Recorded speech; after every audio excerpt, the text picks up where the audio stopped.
മത രാഷ്ട്രം വേണം എന്ന് പറയുന്ന ശക്തികൾക്കെതിരായി, രണ്ടു ഭാഗത്തുള്ളവർക്കെതിരായി മതനിരപേക്ഷതയ്ക്ക് വേണ്ടി നിലകൊള്ളുന്നവർക്ക് രാഷ്ട്രീയ സംഘടനാ പ്രവർത്തനം നടത്താൻ സാധിക്കുകയും. ഈ കാര്യം നമ്മുടെ സഖാക്കൾ കൃത്യമായിട്ട് മനസ്സിലാക്കണം. ഈ ഒരു പശ്ചാത്തലത്തിലാണ് ഞാൻ കൃത്യമായിട്ട് ഞങ്ങളെല്ലാം ചോദിച്ചത്. പ്രിയങ്ക ഗാന്ധി വരുന്ന സന്ദർഭത്തിൽ ജമാഅത്തെ ഇസ്ലാമിയുമായിട്ട് കൂട്ടുചേരാൻ തീരുമാനിച്ച കോൺഗ്രസിന്റെയും ലീഗിന്റെയും UDF-ന്റെയും തീരുമാനത്തോട് കോൺഗ്രസിന്റെ അഖിലേന്ത്യാ നേതൃത്വത്തിന്റെ ഭാഗമായിട്ട് പ്രവർത്തിക്കുന്ന ജമാഅത്തെ ഇസ്ലാമിനോടുള്ള കോൺഗ്രസിന്റെ അഖിലേന്ത്യാ നേതാവായ പ്രിയങ്ക ഗാന്ധിയുടെ നിലപാട് എന്താണെന്ന് ജനങ്ങളോട് പറയണം നിലമ്പൂരിൽ എന്ന്. ഇന്നലെ വയനാടിൽ പത്രപ്രവർത്തകർ ഈ ചോദ്യം ചോദിച്ചപ്പോൾ അവരാ ചോദ്യത്തിന് മറുപടി പറഞ്ഞിട്ടില്ല. ഇവിടെ ആ മറുപടി പറയാൻ ഉദ്ദേശിക്കുന്നില്ല എന്ന് വ്യക്തമായിട്ട് ഞങ്ങൾക്കറിയാം. കാരണം അവർക്ക് മറുപടി പറയാനാവില്ല. കോൺഗ്രസിന്റെ ദേശീയ നേതൃത്വം സോണിയാഗാന്ധി ഉൾപ്പെടെ, ഖാർഗെ ഉൾപ്പെടെ ജമാഅത്തെ ഇസ്ലാമി എന്ന വർഗീയ ശക്തികൾക്കെതിരായി ഉറച്ച നിലപാട് സ്വീകരിക്കണമെന്ന് ആഗ്രഹിക്കുന്നവരാണ്, അത് പ്രഖ്യാപിക്കുന്നവരാണ്. അഖിലേന്ത്യാ നേതൃത്വം ഒരു നിലപാട് സ്വീകരിക്കുന്നു. കേരളത്തിലെ കോൺഗ്രസും അതിന്റെ ഭാഗമായിട്ട് നിൽക്കുന്ന ലീഗ് ഉൾപ്പെടെ UDF വേറൊരു നിലപാട് സ്വീകരിക്കുന്നു. ഇതിപ്പോഴും ഈ ഉപതെരഞ്ഞെടുപ്പിന്റെ ഭാഗമായിട്ട് മാത്രമല്ല അവർ കരാറുണ്ടാക്കിയത്. വരാൻ പോകുന്ന തദ്ദേശ സ്വയംഭരണ സ്ഥാപനങ്ങളിലേക്കുള്ള തെരഞ്ഞെടുപ്പിലും അതിനുശേഷം നടക്കാൻ പോകുന്ന അസംബ്ലി തെരഞ്ഞെടുപ്പിലും ജമാഅത്തെ ഇസ്ലാമിയെ സഖ്യകക്ഷിയാക്കി വർഗീയ കൂട്ട് അതിനടിസ്ഥാനപ്പെടുത്തിയിട്ട് മുന്നോട്ടേക്ക് പോകാമെന്ന കരാറാണ് ഇപ്പോഴിവരുണ്ടാക്കിയിട്ടുള്ളത് എന്ന് മാധ്യമങ്ങൾ കൃത്യമായും നമ്മോട് പറഞ്ഞു കഴിഞ്ഞിരിക്കുകയാണ്. ദൂരവ്യാപകമായ അപകടം സൃഷ്ടിക്കുന്ന ഈ വർഗീയ കൂട്ടുകെട്ടിനെതിരായി ഇവിടെ തന്നെ അതിന്റെ അവസാനം വരുത്താൻ സാധിക്കത്തക്ക രീതിയിൽ ഇടതുപക്ഷ ജനാധിപത്യ മുന്നണിയെ, അതിന്റെ കരുത്തനായ നിങ്ങളുടെ തന്നെ സ്വന്തം സ്ഥാനാർത്ഥി സഖാവ് സ്വരാജിനെ വൻ ഭൂരിപക്ഷത്തോടുകൂടി വിജയിപ്പിച്ചുകൊണ്ട് ഈ നാടിനെ അപകടം സൃഷ്ടിക്കുന്ന ഈ കൂട്ടുകെട്ടിനെ പരാജയപ്പെടുത്താൻ, ഒരു പാഠം പഠിപ്പിക്കാൻ നമുക്ക് തീർച്ചയായിട്ടും സാധിക്കേണ്ടതുണ്ട് എന്നാണ് അതുമായി ബന്ധപ്പെട്ട് ചൂണ്ടിക്കാണിക്കാനുള്ളത്.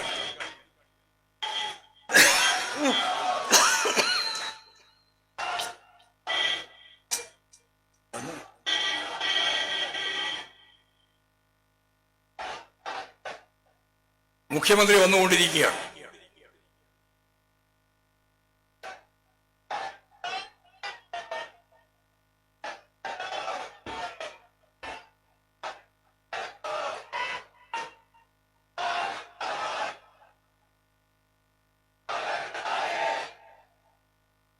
എല്ലാവരും എഴുന്നേറ്റ് നിന്ന് പിണറായിയെ സ്വീകരിക്കാം. മുദ്രാവാക്യം വിളിച്ചുകൊണ്ട് തന്നെ എല്ലാവരും സ്വീകരിക്കുക.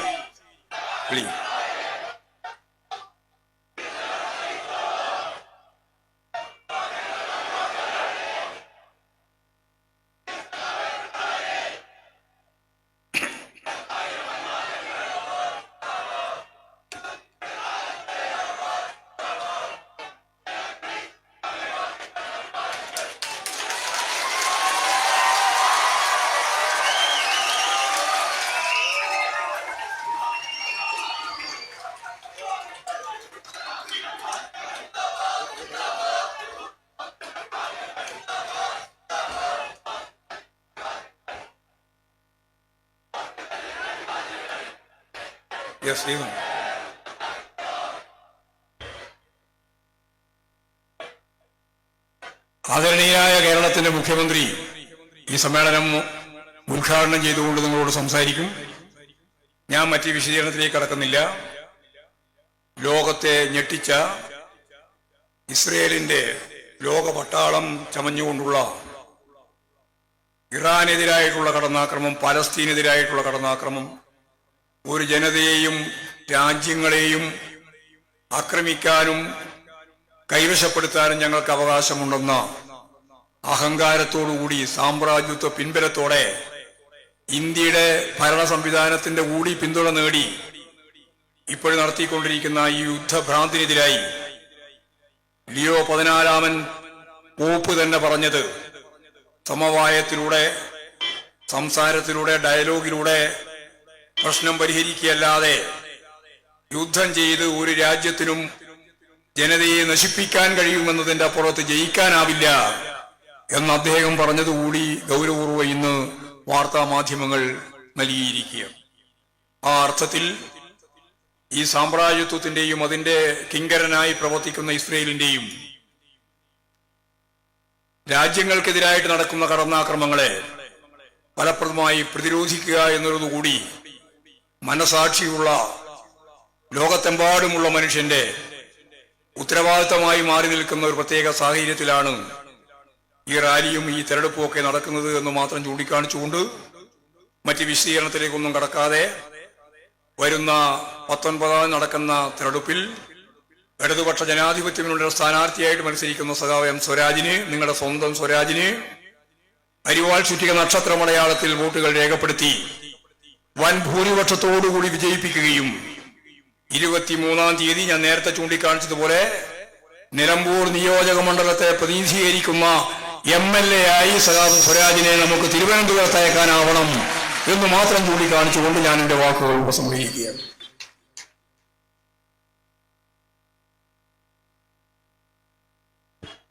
ഇടതുപക്ഷ ജനാധിപത്യ മുന്നണിയുടെ പോത്തുകല്ല് പഞ്ചായത്ത് റാലി ഉദ്ഘാടനം ചെയ്യുന്നതിനു വേണ്ടി സമാരാധനായ ബഹുമാനപ്പെട്ട കേരളത്തിന്റെ മുഖ്യമന്ത്രി പിണറായി വിജയൻ സഖാവിനെ ആദരപൂർവ്വം ക്ഷണിക്കുകയാണ്.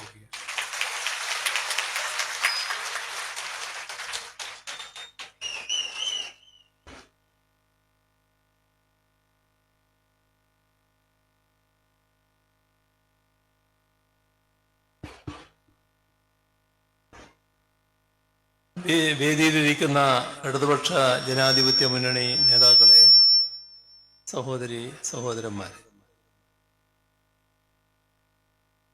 തെരഞ്ഞെടുപ്പിന്റെ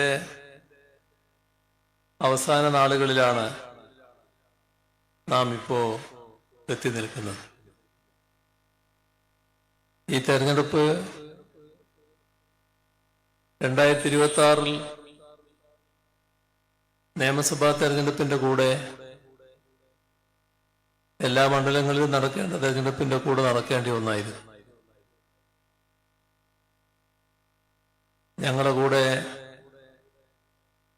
കൂടിയൊരാള് വലിയ വഞ്ചകനായി പോയതുകൊണ്ട് ആ മനുഷ്യൻ കാണിച്ച വഞ്ചനയുടെ ഭാഗമായാണ് ഇത്തരമൊരു തെരഞ്ഞെടുപ്പ് ഇപ്പോ നേരിടേണ്ടി വന്നു. പക്ഷേ ചരിത്രം ഒരിക്കലും വഞ്ചനക്കും വഞ്ചകർക്കും മാപ്പ് കൊടുക്കാറില്ല. അതേ നില ഇവിടെ ഇനിയുള്ള നാളുകളിൽ കൂടുതൽ തെളിമയോടെ വ്യക്തമാകാൻ പോവുകയാണ്. നമ്മുടെ തെരഞ്ഞെടുപ്പ് പ്രഖ്യാപനം വന്നപ്പോ ഈ മണ്ഡലത്തില് LDF കൃത്യമായ രാഷ്ട്രീയ പോരാട്ടത്തിനാണ് തയ്യാറായിട്ടുള്ളത്. ഞങ്ങള് നിർത്തിയ സ്ഥാനാർത്ഥി ഈ മണ്ഡലം വലിയ തോതിൽ സ്വാഗതം ചെയ്ത ഒരു സ്ഥാനാർത്ഥിയാണ്. അദ്ദേഹത്തിന് ഏത് ചുമതലയും ഭംഗിയായി നിർവഹിക്കാനുള്ള ശേഷിയുണ്ട് എന്ന് നേരത്തെ തന്നെ തെളിയിച്ചിട്ടുള്ളതാണ്. അത്തരമൊരാളെ സ്ഥാനാർത്ഥിയായി പ്രഖ്യാപിച്ചപ്പോൾ ഇപ്പൊ കാണുന്ന അനുഭവം ദിവസം കഴിയുന്തോറും നല്ല രീതിയിൽ സ്വീകാര്യത വർദ്ധിച്ചു വരുന്നു എന്നുള്ളതാണ്. എം സ്വരാജ് ഈ നാട്ടുകാരനാണ്. നാടിന്റെ എല്ലാ സ്പന്ദനങ്ങളും ശരിയായ രീതിയിൽ ഉൾക്കൊണ്ടുകൊണ്ടുള്ള പൊതുപ്രവർത്തനമാണ് ആ സഖാവ് നടത്തി വന്നിട്ടുള്ളത്. LDF-കാരല്ലാത്ത നല്ലൊരു ഭാഗം ആളുകൾ ഈ സ്ഥാനാർത്ഥിത്വം സ്വാഗതം ചെയ്യുന്നു എന്നതാണ് ഉള്ള അനുഭവം. ഇത് വലിയ തോതിൽ അങ്കലാപ്പ് സൃഷ്ടിച്ചിട്ടുണ്ട് ഞങ്ങളുടെ എതിരാളികൾ. ഇവിടെ UDF ആ അങ്കലാപ്പ് മറച്ചു വെക്കുന്നില്ല. എങ്ങനെ കാര്യങ്ങൾ തങ്ങളുടെ വശത്താക്കാൻ കഴിയുമെന്ന് ആലോചിക്കുമ്പോൾ എല്ലാ ഭാഗത്തു നിന്നും അവർക്ക് കിട്ടുന്ന പ്രതികരണം ഗുണകരമായിട്ടുള്ളതല്ല. അപ്പോ സാധാരണ നില വിട്ട് കളിക്കാൻ അവർ തയ്യാറാവുകയാണ്. അതാണ് ജമാഅത്തെ ഇസ്ലാമിയെ കൂടെ നിർത്തിയത് എന്ന് നാം കാണണം. ജമാഅത്തെ ഇസ്ലാമി എന്നത് നമ്മുടെ നാട്ടിനെ അപരിചിതമായ ഒന്നല്ല. എല്ലാവർക്കും പരിചിതമായ ഒരു പേരാണ്. എങ്ങനെ കൂടെ കൂട്ടാൻ പറ്റില്ല എന്ന നിലയിൽ നാട് നേരത്തെ ഒരു നിലപാട് സ്വീകരിച്ചിട്ടുണ്ട്. അതിന്റെ ഭാഗമായി കേരളത്തിലെ എല്ലാ മുസ്ലിം സംഘടനകളും അകറ്റി നിർത്തിയ ഒന്നാണ് ജമാഅത്തെ ഇസ്ലാമി. അത് പല ഘട്ടങ്ങളിൽ പരസ്യമാക്കപ്പെട്ട കാര്യമാണ്. ജമാഅത്തെ ഇസ്ലാമിയുടെ സ്വീകാര്യത വർദ്ധിപ്പിക്കുന്നതിനായി അവർ പല കാര്യങ്ങളും ചെയ്യാറുണ്ട്. കുറെ വർഷം മുൻപാണ് മാധ്യമം ദിനപത്രം അവരാരംഭിക്കുന്നത്. ജമാഅത്തെ ഇസ്ലാമിയുടെ ആശയപ്രചരണത്തിനു വേണ്ടി തയ്യാറാക്കിയ ഒന്നായിരുന്നു അത്. ആ ദിനപത്രത്തിന്റെ ഉദ്ഘാടന ചടങ്ങിൽ അവരുമായി സഹകരിക്കാത്ത ആളുകളെ അടക്കം അവർ പ്രത്യേകമായി ക്ഷണിച്ചു. ആ ക്ഷണിച്ച കൂട്ടത്തില് ഒരു പേര് പാണക്കാട് ശിഹാബ് തങ്ങളായിരുന്നു. ആ പരിപാടിയിൽ ശിഹാബ് തങ്ങൾ പങ്കെടുത്തില്ല. പങ്കെടുക്കാതിരുന്നത് നേരത്തെ മുതൽ സ്വീകരിച്ച ഒരു നിലപാടിന്റെ ഭാഗമായിട്ട് തന്നെയാണ്. ഇത് യാദൃശ്ചികമായി സംഭവിച്ചതല്ല. കുറെ വർഷങ്ങൾ പിന്നിടുന്നു. ശിഹാബ് തങ്ങള് മൺമറയുന്നു. പാണക്കാട് ഹൈദരലി തങ്ങൾ ഇതേപോലെ ഒരു ക്ഷണത്തെ നേരിടേണ്ടി വരുന്നു. അത് ദൃശ്യമാധ്യമത്തിന്റെ മീഡിയ വൺ എന്ന പേരിലുള്ള ദൃശ്യമാധ്യമത്തിന്റെ ഉദ്ഘാടന പരിപാടി. അതിലേക്ക് ക്ഷണിച്ചത് പാണക്കാട് ഹൈദരലി തങ്ങളെയായിരുന്നു. അദ്ദേഹവും പങ്കെടുത്തില്ല. ഇതാണ് ജമാഅത്തെ ഇസ്ലാമിയോടുള്ള നിലപാടും മനോഭാവവും എന്നത് നാം മനസ്സിലാക്കേണ്ടതായിട്ടുണ്ട്. ആ കാലത്തിൽ നിന്ന് എന്ത് മാറ്റമാണ് ഈ ജമാഅത്തെ ഇസ്ലാമിക്ക് ഉണ്ടായിട്ടുള്ളത്? അടുത്ത കാലത്ത് കാശ്മീരിൽ തെരഞ്ഞെടുപ്പ് നടന്നല്ലോ. ആ തെരഞ്ഞെടുപ്പില് BJP സഹായിക്കുന്ന നിലപാടായിരുന്നു ജമാഅത്തെ ഇസ്ലാമി അവിടെ എടുത്തത്. പ്രധാനമായി CPIM കേന്ദ്ര കമ്മിറ്റി അംഗവും കാശ്മീരിലെ അറിയപ്പെടുന്ന നേതാവുമായ തരിഗാമി മത്സരിച്ച മണ്ഡലത്തിൽ തരിഗാമിയെ പരാജയപ്പെടുത്തണമെന്ന നിർബന്ധം BJPക്ക് ഉണ്ടായിരുന്നു. BJPയെ സഹായിക്കാൻ കച്ചകെട്ടി ഇറങ്ങിയത് ജമാഅത്തെ ഇസ്ലാമിയായിരുന്നു. ജമാഅത്തെ ഇസ്ലാമി അവിടെ സ്ഥാനാർത്ഥിയെ നിർത്തി. അവിടെ ജമാഅത്തെ ഇസ്ലാമിയുടെ കാശ്മീരിലെ പ്രവർത്തകരെല്ലാം കേന്ദ്രീകരിച്ചു. പക്ഷേ തരിഗാമിയെ തന്നെ ജനങ്ങൾ വീണ്ടും തെരഞ്ഞെടുത്തു.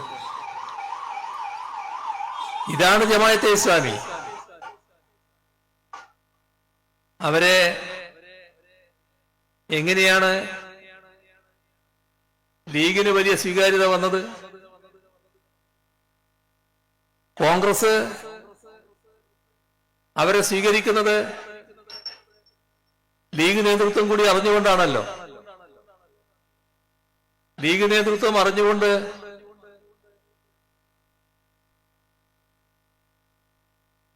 നമ്മുടെ സ്ഥാനാർത്ഥിയുടെ വരവിട്ട് തോന്നുന്നു. അത് കഴിയട്ടെ.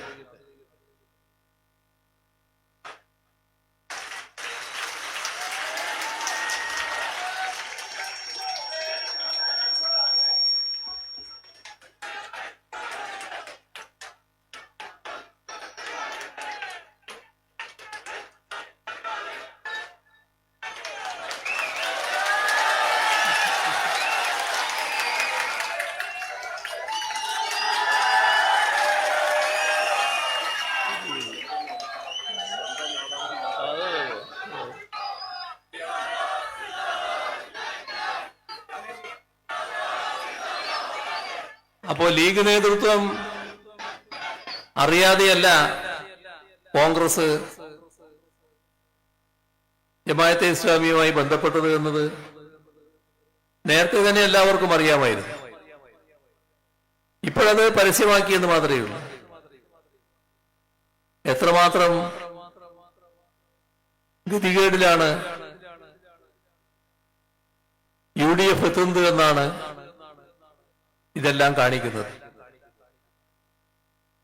ഇവിടെ ഞങ്ങൾക്കൊരു കാര്യം മാത്രമേ വ്യക്തമാക്കാനുള്ളൂ. LDF എന്ന നിലക്ക് ഞങ്ങൾക്ക് ഈ നാട്ടിലെ ഒരു വിഘടന ശക്തിയുടെയോ വർഗീയ ശക്തിയുടെയോ പിന്തുണയോ ആശീർവാദമോ ആവശ്യമില്ല. ഞങ്ങള് മതനിരപേക്ഷതയുടെ പൂർണ്ണമായ പിന്തുണയാണ് ആഗ്രഹിക്കുന്നത്. അതിനുതകുന്ന നിലപാടുകളാണ് ഞങ്ങൾ സ്വീകരിച്ച് മുന്നോട്ട് പോകുന്നത്. ഇവിടെ നിലപാടുകളുടെ കാര്യം പറയുമ്പോൾ ഞങ്ങള് കൃത്യതയാർന്ന നിലപാടാണ് തുടർച്ചയായി സ്വീകരിച്ചു വരുന്നത് എന്ന് എല്ലാവർക്കും അറിയാം. അത് രാജ്യത്ത് മതനിരപേക്ഷത സംരക്ഷിക്കുക, നമ്മുടെ രാജ്യത്ത് നിലവിലുള്ള ഭരണഘടന സംരക്ഷിക്കുക, ഇപ്പോൾ നിലനിൽക്കുന്ന പാർലമെന്ററി ജനാധിപത്യം തുടരുന്നതിന് അതിന്റെ സംരക്ഷണം ആവശ്യമാണ്. ആ സംരക്ഷണം ഉണ്ടാവുക. ഇത്തരം നിലപാടുകൾ രാജ്യത്തിനകത്ത് സ്വീകരിക്കുമ്പോൾ തന്നെ സാമ്രാജ്യത്വത്തോട് വിട്ടുവീഴ്ചയില്ലാത്ത നിലപാട് എല്ലാ കാലത്തും രാജ്യത്ത് ഇടതുപക്ഷവും കേരളത്തിൽ LDF-ഉം സ്വീകരിക്കാറുണ്ട്. ഇവിടെ സാമ്രാജ്യത്വത്തിന്റെ ആജ്ഞകൾ വിനീത വിധേയരായി അനുസരിക്കേണ്ടതാണ് എന്ന് ചിന്തിക്കുന്ന രാഷ്ട്രീയ പാർട്ടികളുണ്ട്. ആ ഗണത്തിൽ മുൻപന്തിയിൽ നിൽക്കുന്നത് ഇപ്പോ രാജ്യം ഭരിക്കുന്ന BJP-യും നേരത്തെ രാജ്യം ഭരിച്ച കോൺഗ്രസുമാണ്. ഈ രണ്ടു കൂട്ടരും ലോക സാമ്രാജ്യത്തിന് നേതൃത്വം കൊടുക്കുന്ന അമേരിക്കൻ സാമ്രാജ്യത്വത്തിന്റെ വക്താക്കളായിക്കൊണ്ടാണ് നിലകൊണ്ടിരുന്നത്. അതിന്റെ ഭാഗമായി അമേരിക്കൻ സാമ്രാജ്യത്തിന്റെ താല്പര്യം അംഗീകരിച്ചുള്ള നിലപാടുകളാണ് ഈ രണ്ടു കൂട്ടരും സ്വീകരിച്ചിട്ടുള്ളത്. ഇപ്പൊ നേരത്തെ സഖാ ഗോവിന്ദ മാസ്റ്ററുടെ പറഞ്ഞ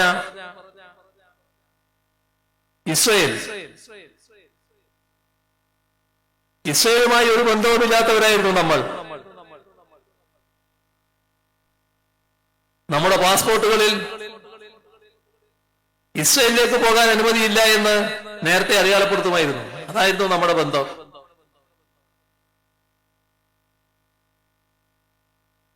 സ്വാതന്ത്ര്യാനന്തര ഇന്ത്യ പൂർണ്ണമായി പാലസ്തീനോടൊപ്പമായിരുന്നു.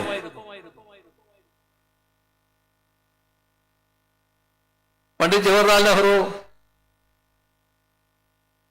പാലസ്തീൻ ഐക്യദാർഢ്യത്തിന്റെ ഭാഗമായി ജനങ്ങളെ അഭിസംബോധന ചെയ്യുമ്പോൾ കൂടെ യാസർ അറാഫത്ത് കൂടി നിന്നത് അന്നത്തെ ലോകം ഏറ്റവും അധികം ശ്രദ്ധിച്ച കാര്യമായിരുന്നു. ആരാ മാറ്റിയതാ നയം? എന്തുകൊണ്ടാ മാറ്റിയത്? കോൺഗ്രസിന് പിന്നീട് വലിയ തോതിലുള്ള മാറ്റം വന്നു. വലിയ മൂല്യശോഷണം സംഭവിച്ചു. സാമ്രാജ്യത്വത്തിന് എതിരെ ശക്തമായ നിലപാട് സ്വീകരിക്കുന്ന ഒരു ഗവൺമെന്റ് ആയിരുന്നു ഇന്ത്യ ഗവൺമെന്റ്. ചേരിചേരാ നയം അത് അതിന്റെ സത്ത സാമ്രാജ്യത്വ വിരുദ്ധമായിരുന്നു. അതുകൊണ്ടാണ് അന്നത്തെ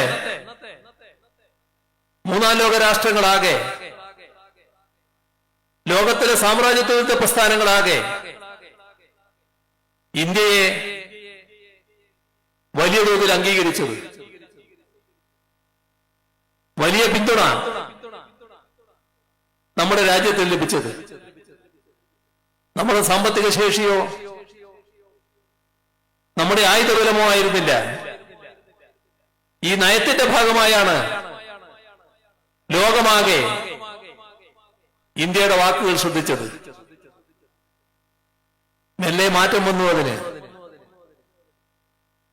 ആ മാറ്റം കോൺഗ്രസ് നേതൃത്വത്തിൽ വലിയ ചലനങ്ങളുണ്ടാക്കി. അമേരിക്കയുടെ സമ്മർദ്ദം, ഇസ്രയേലുമായി ചങ്ങാത്തത്തിലേക്ക് ഏർപ്പെടുന്നു. വലിയ ചങ്ങാത്തം, അവരുമായുള്ള ബന്ധമില്ലായ്മ അവസാനിപ്പിക്കുന്നു. പിന്നീട് ബി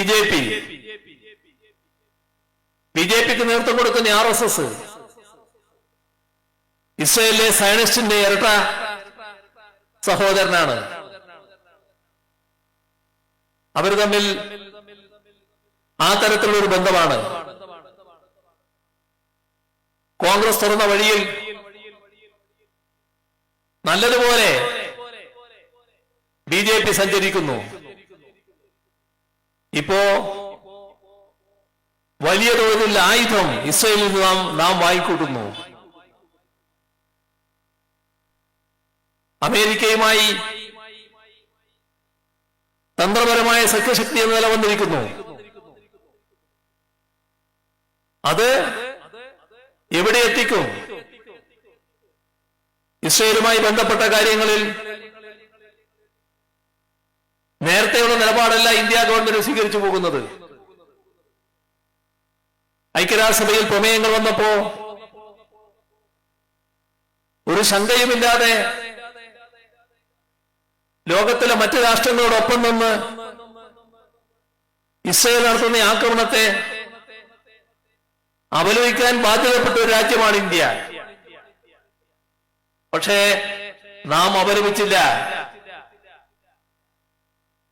നാം ഇസ്രായേലിനെ എതിർക്കാൻ തയ്യാറായില്ല. ആ പ്രമേയത്തിനോടൊപ്പം നിൽക്കാൻ നമ്മുടെ രാജ്യത്തിന് സാധിച്ചില്ല. ഒരു തവണയല്ല, ഒന്നിലധികം തവണ ഇതേ നിലപാട് നാം കണ്ടു. ഇവിടെ ഇസ്രായേലിന് പരസ്യമായി കൂറ് പ്രഖ്യാപിക്കുന്ന കേന്ദ്ര ഗവൺമെന്റിനെയും നമ്മൾ കണ്ടു. ഇപ്പോ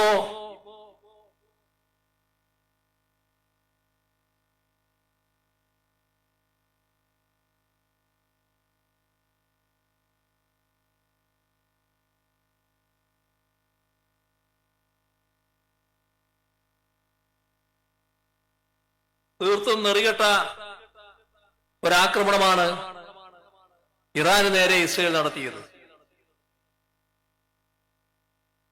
ഇസ്രായേലിനെ ആരെ ഏൽപ്പിച്ചിരിക്കുന്നു? ലോക പോലീസ് ചമയുകയാണ്. ഇതാണ് നേരത്തെ അമേരിക്ക ചെയ്തത്. അമേരിക്കയുടെ പിന്തുണയുണ്ട് എന്നുള്ളതുകൊണ്ട് എന്തും കാണിക്കാം എന്ന നിലയിലേക്ക് ഇസ്രായേൽ എത്തുന്നു. അങ്ങനെയാണ് ആക്രമണം. അവിടെ നിഷ്ഠുരമായ കൊലപാതകങ്ങൾ നടന്നിരിക്കുന്നു. എല്ലാം സാധാരണഗതിയിൽ രാഷ്ട്രങ്ങൾ പാലിക്കേണ്ട മര്യാദകൾ ലംഘിച്ചുകൊണ്ടാണ്.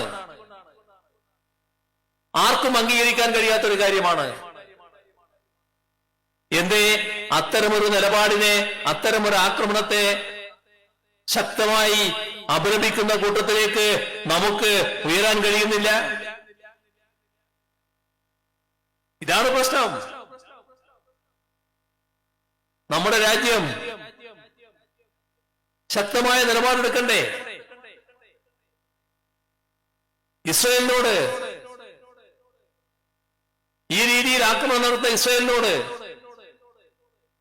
സാധാരണഗതിയുള്ള വിയോജിപ്പ് രേഖപ്പെടുത്തണ്ടേ? പൊതുവാചകങ്ങളാണോ പറയേണ്ടത്?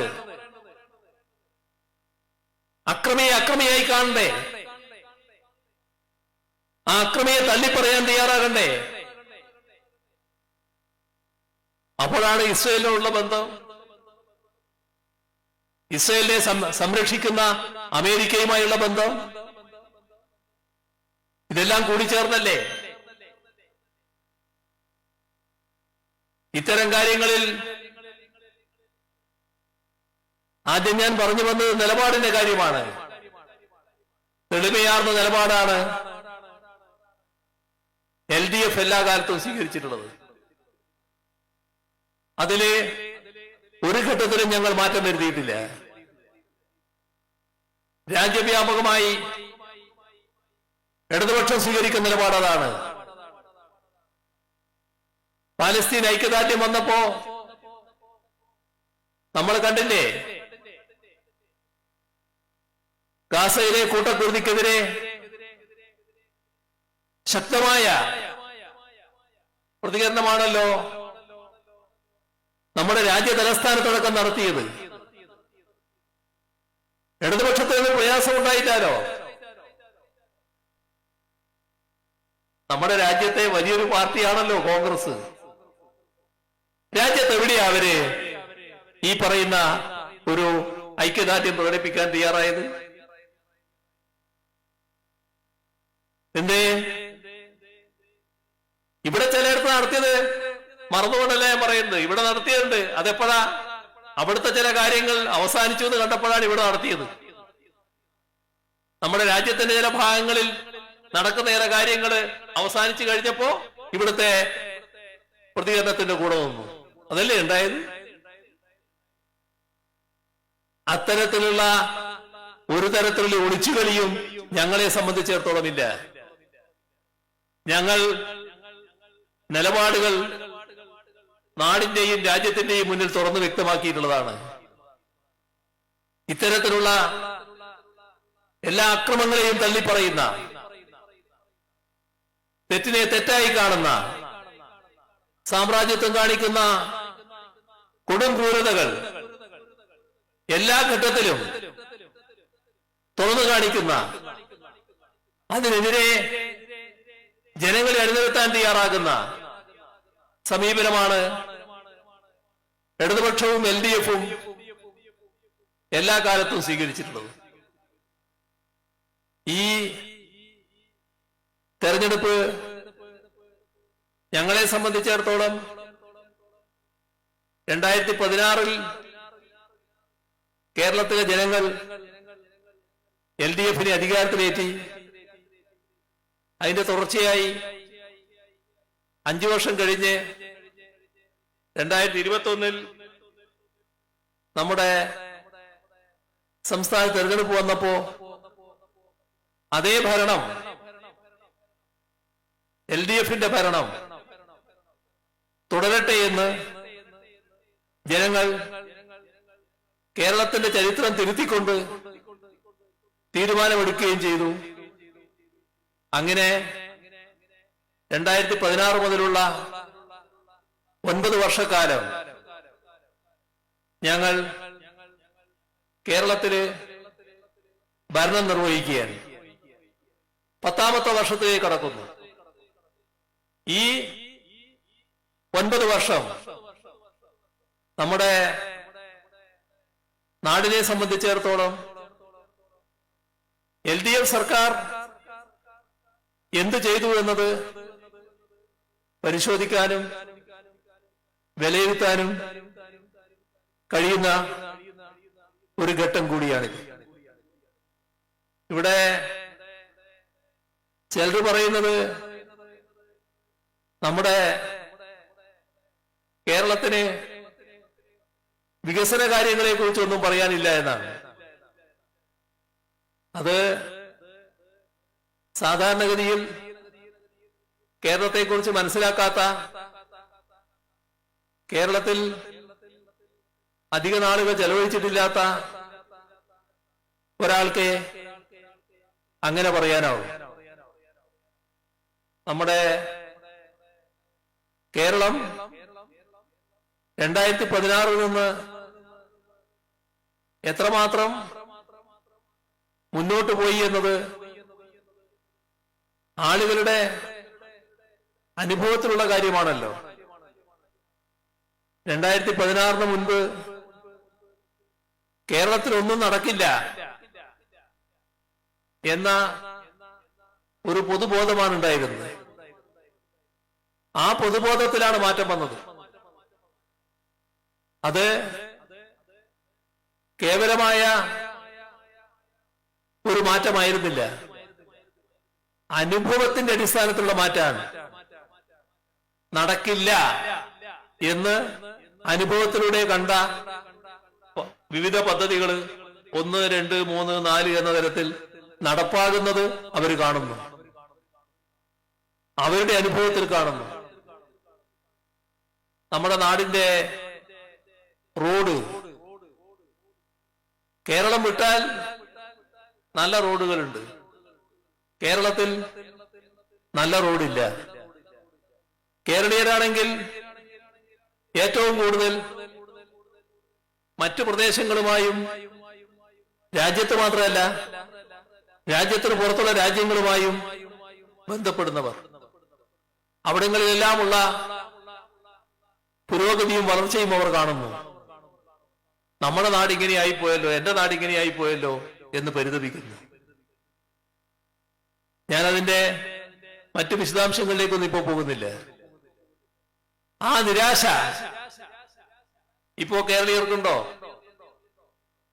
നമ്മുടെ സംസ്ഥാനത്ത് നടപ്പാവില്ല എന്ന് കരുതിയ നാഷണൽ ഹൈവേ ഏതാനും മാസങ്ങൾ കൊണ്ട് ഏറെക്കുറെ പൂർണ്ണാവസ്ഥയിലേക്ക് എത്താൻ പോകുന്നു. ഇതൊരു മാറ്റമല്ലേ? റോഡേ വരില്ല എന്ന് കണക്കാക്കിയ സ്ഥലത്ത് 6 വരി പാത വരികയാണല്ലോ. വലിയ മാറ്റമല്ലേ അതിന്റെ ഭാഗമായിട്ട് വരാൻ പോകുന്നത്? ഇപ്പൊ തന്നെ ചിലയിടം പൂർത്തിയായി കഴിഞ്ഞല്ലോ. ഇങ്ങനെയുള്ള ഏതെല്ലാം പദ്ധതികള് ഇപ്പോ 2016 LDF സർക്കാർ അധികാരത്തിൽ വരുമ്പോ കേരളം വ്യവസായത്തിന് പറ്റിയൊരു സ്ഥലമല്ല. ഇതാണ് പൊതുവിലുള്ള ധാരണ. ഇവിടെ വ്യവസായം പച്ചപിടിക്കില്ല. പണ്ടേയുള്ള ചില വ്യവസായങ്ങള് അതങ്ങനെ നിൽക്കുന്നു മാത്രം. പുതുതായിട്ട് വലിയ വ്യവസായങ്ങൾ വന്നില്ല. നമ്മളാണെങ്കിലോ രാജ്യം കണക്കാക്കുന്നുണ്ട് ഈ വ്യവസായ സൗഹൃദ അന്തരീക്ഷം നിലനിൽക്കുന്ന സ്റ്റേറ്റുകളെ. അതിൽ നമ്മൾ വളരെ പുറകിൽ. ഇത് കേരളത്തിലൊരു പൊതു സ്വഭാവമായിട്ട് കണക്കാക്കി തീർത്തു. പക്ഷേ LDF അങ്ങനെ വിട്ടുകൊടുക്കാൻ തയ്യാറായില്ല. 2016 അധികാരത്തിൽ വന്ന LDF സർക്കാരിന്റെ ചുമതല നിർവഹിക്കാനുള്ള ചില ശ്രമങ്ങൾ നടത്തി. ആ ശ്രമം നാടിന് പുരോഗതി ഉണ്ടാക്കലാണ്. ആ പുരോഗതിക്ക് വ്യവസായങ്ങൾ കൂടി വരണം. ആ വ്യവസായങ്ങൾ അഭിവൃദ്ധിപ്പെടണം. അതിനെന്ത് ചെയ്യണം? അതിവിപുലമായ ആലോചനകളിലേക്ക് ഗവൺമെന്റ് കടന്നു. വ്യവസായവുമായി ബന്ധപ്പെട്ട എല്ലാവരെയും, വ്യവസായികള്, ഉദ്യോഗസ്ഥര്, അതുമായി ബന്ധപ്പെട്ട മറ്റ് ടെക്നോക്രാറ്റുകള്, എന്തിനധികം പറയുന്നു, ഓഡിറ്റ് ചെയ്യുന്ന ചാർട്ടേഡ് അക്കൗണ്ടന്റുമാരെ അടക്കം വിളിച്ച് ചർച്ച ചെയ്തു. ഒരുപാട് നിർദ്ദേശങ്ങൾ വന്നു, അഭിപ്രായങ്ങൾ ഉയർന്നു. അതിന്റെ എല്ലാം ഭാഗമായി ഗവൺമെന്റ് ചെയ്യേണ്ട കാര്യങ്ങൾ ഉണ്ടായിരുന്നു. ഒന്ന്, നമ്മുടെ നിയമങ്ങൾ ചിലത് ഭേദഗതി ചെയ്യണം. 2, ചട്ടങ്ങൾ ഭേദഗതി ചെയ്യണം. ഇത് രണ്ടും സർക്കാർ ചെയ്തു. മൂന്നാമത്തെ കാര്യം വളരെ പ്രധാനപ്പെട്ടതായിരുന്നു. നമ്മുടെ ഒരു മാനസിക ഘടന ഉണ്ടായിരുന്നു. അത് വ്യവസായങ്ങൾ വരുന്നതിന് അനുകൂലമായിരുന്നില്ല. ആ പൊതു മാനസിക ഘടന മാറണമായിരുന്നു. അതിനാവശ്യമായ ബോധവൽക്കരണ കാര്യങ്ങളിലേക്കും കടന്നു. ഇങ്ങനെയുള്ള തുടർച്ചയായ ശ്രമം സർക്കാർ നടത്തിക്കൊണ്ടിരിക്കുമ്പോഴാണ് 2021 തെരഞ്ഞെടുപ്പ് വരുന്നത്. ആ തെരഞ്ഞെടുപ്പിൽ LDF-ന് തുടർഭരണം ജനങ്ങൾ സമ്മാനിച്ചു. അപ്പൊ നേരത്തെ നടത്തി വന്ന പ്രവർത്തനങ്ങള് അതേ രീതിയിൽ തന്നെ അതേ വേഗതയിൽ മുന്നോട്ട് കൊണ്ടുപോകാൻ ഈ തുടർഭരണത്തിന് സാധിച്ചു. അങ്ങനെയാണ് നമ്മുടെ കേരളം ഇന്ത്യ രാജ്യത്തിലെ സംസ്ഥാനങ്ങൾ എടുത്താൽ നിക്ഷേപ സൗഹൃദ കാര്യത്തിൽ 1-ാം സ്ഥാനം കേരളത്തിനാണ് എന്ന നില നേടുന്നത്. ഇത് യാദൃശ്ചികമായ വീണ് കിട്ടിയതല്ല. ബോധപൂർവമായ ഇടപെടൽ, അത്തരമൊരു നിലയിലേക്ക് നാടിനെ എത്തിക്കുന്നതിന് വേണ്ടി നടത്തിയിട്ടുള്ള കഠിനമായ ശ്രമങ്ങൾ, അതിന്റെ കൂടെ എല്ലാവരും അണിനിരന്നു. അങ്ങനെയാണ് ഈ മാറ്റമുണ്ടായത്. ഇന്നോ നാം തുടങ്ങിയ പല പദ്ധതികളും രാജ്യത്തെ തന്നെ ഏറ്റവും അധികം പ്രശംസിക്കപ്പെട്ട പദ്ധതിയായി മാറി. നമ്മളൊരു സംരംഭക വർഷം, ബെസ്റ്റ് പ്രാക്ടീസ് എന്നാണ് ഇന്ത്യ ഗവൺമെന്റ് അതിനെ വിളിച്ചത്. നിക്ഷേപ സംഗമം കൊച്ചിയിൽ നമ്മൾ നടത്തി. 1.5 ലക്ഷം കോടി രൂപയുടെ നിക്ഷേപ പത്രങ്ങളാണ് ലോകത്തിലെ പ്രധാന കമ്പനികളടക്കം സ്ഥാപനങ്ങളടക്കം വന്ന് ഒപ്പിട്ടത്. അന്ന് 1.5 ഇപ്പോൾ 2 എത്തുകയാണത്. ആ പദ്ധതികൾ പ്രാവർത്തികമാക്കുന്നതിനുള്ള ഫലപ്രദമായ പ്രവർത്തനങ്ങൾ ടാസ്ക് ഫോഴ്സിനെ അടക്കം രൂപീകരിച്ചുകൊണ്ട് നടത്തിക്കൊണ്ടിരിക്കുകയാണ്.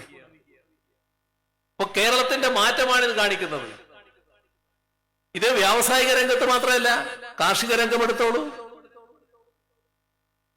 കാർഷിക രംഗത്ത് 2016 നമ്മുടെ വളർച്ചാ നിരക്ക് വളരെ പരിമിതമായിരുന്നു. ഇപ്പോ അന്നത്തെ വളർച്ചാ നിരക്കിന്റെ ഇരട്ടിയിലധികം വളർച്ചയിലേക്ക് കാർഷിക രംഗത്തെ എത്തിക്കാൻ നമുക്ക് കഴിഞ്ഞു. പല മാറ്റങ്ങൾ കാർഷിക രംഗത്ത് കൊണ്ടുവന്നു.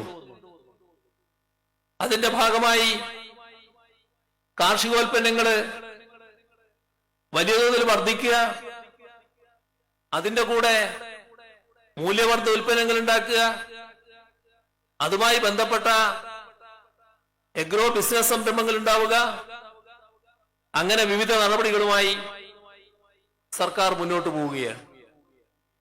ഇത് കേരളത്തിന്റെ ആകെ മാറ്റം കുറിക്കുന്ന കാര്യങ്ങളാണ്. നമ്മുടെ വിദ്യാഭ്യാസ മേഖല ഏറ്റവും കൂടുതൽ കരുത്താർജിച്ചിരിക്കുന്നു. പൊതുവിദ്യാഭ്യാസ രംഗം ഇന്ത്യയിൽ 1-ാം സ്ഥാനം തുടർച്ചയായി കേരളത്തിൽ ലഭിച്ചുകൊണ്ടിരിക്കുകയാണ്.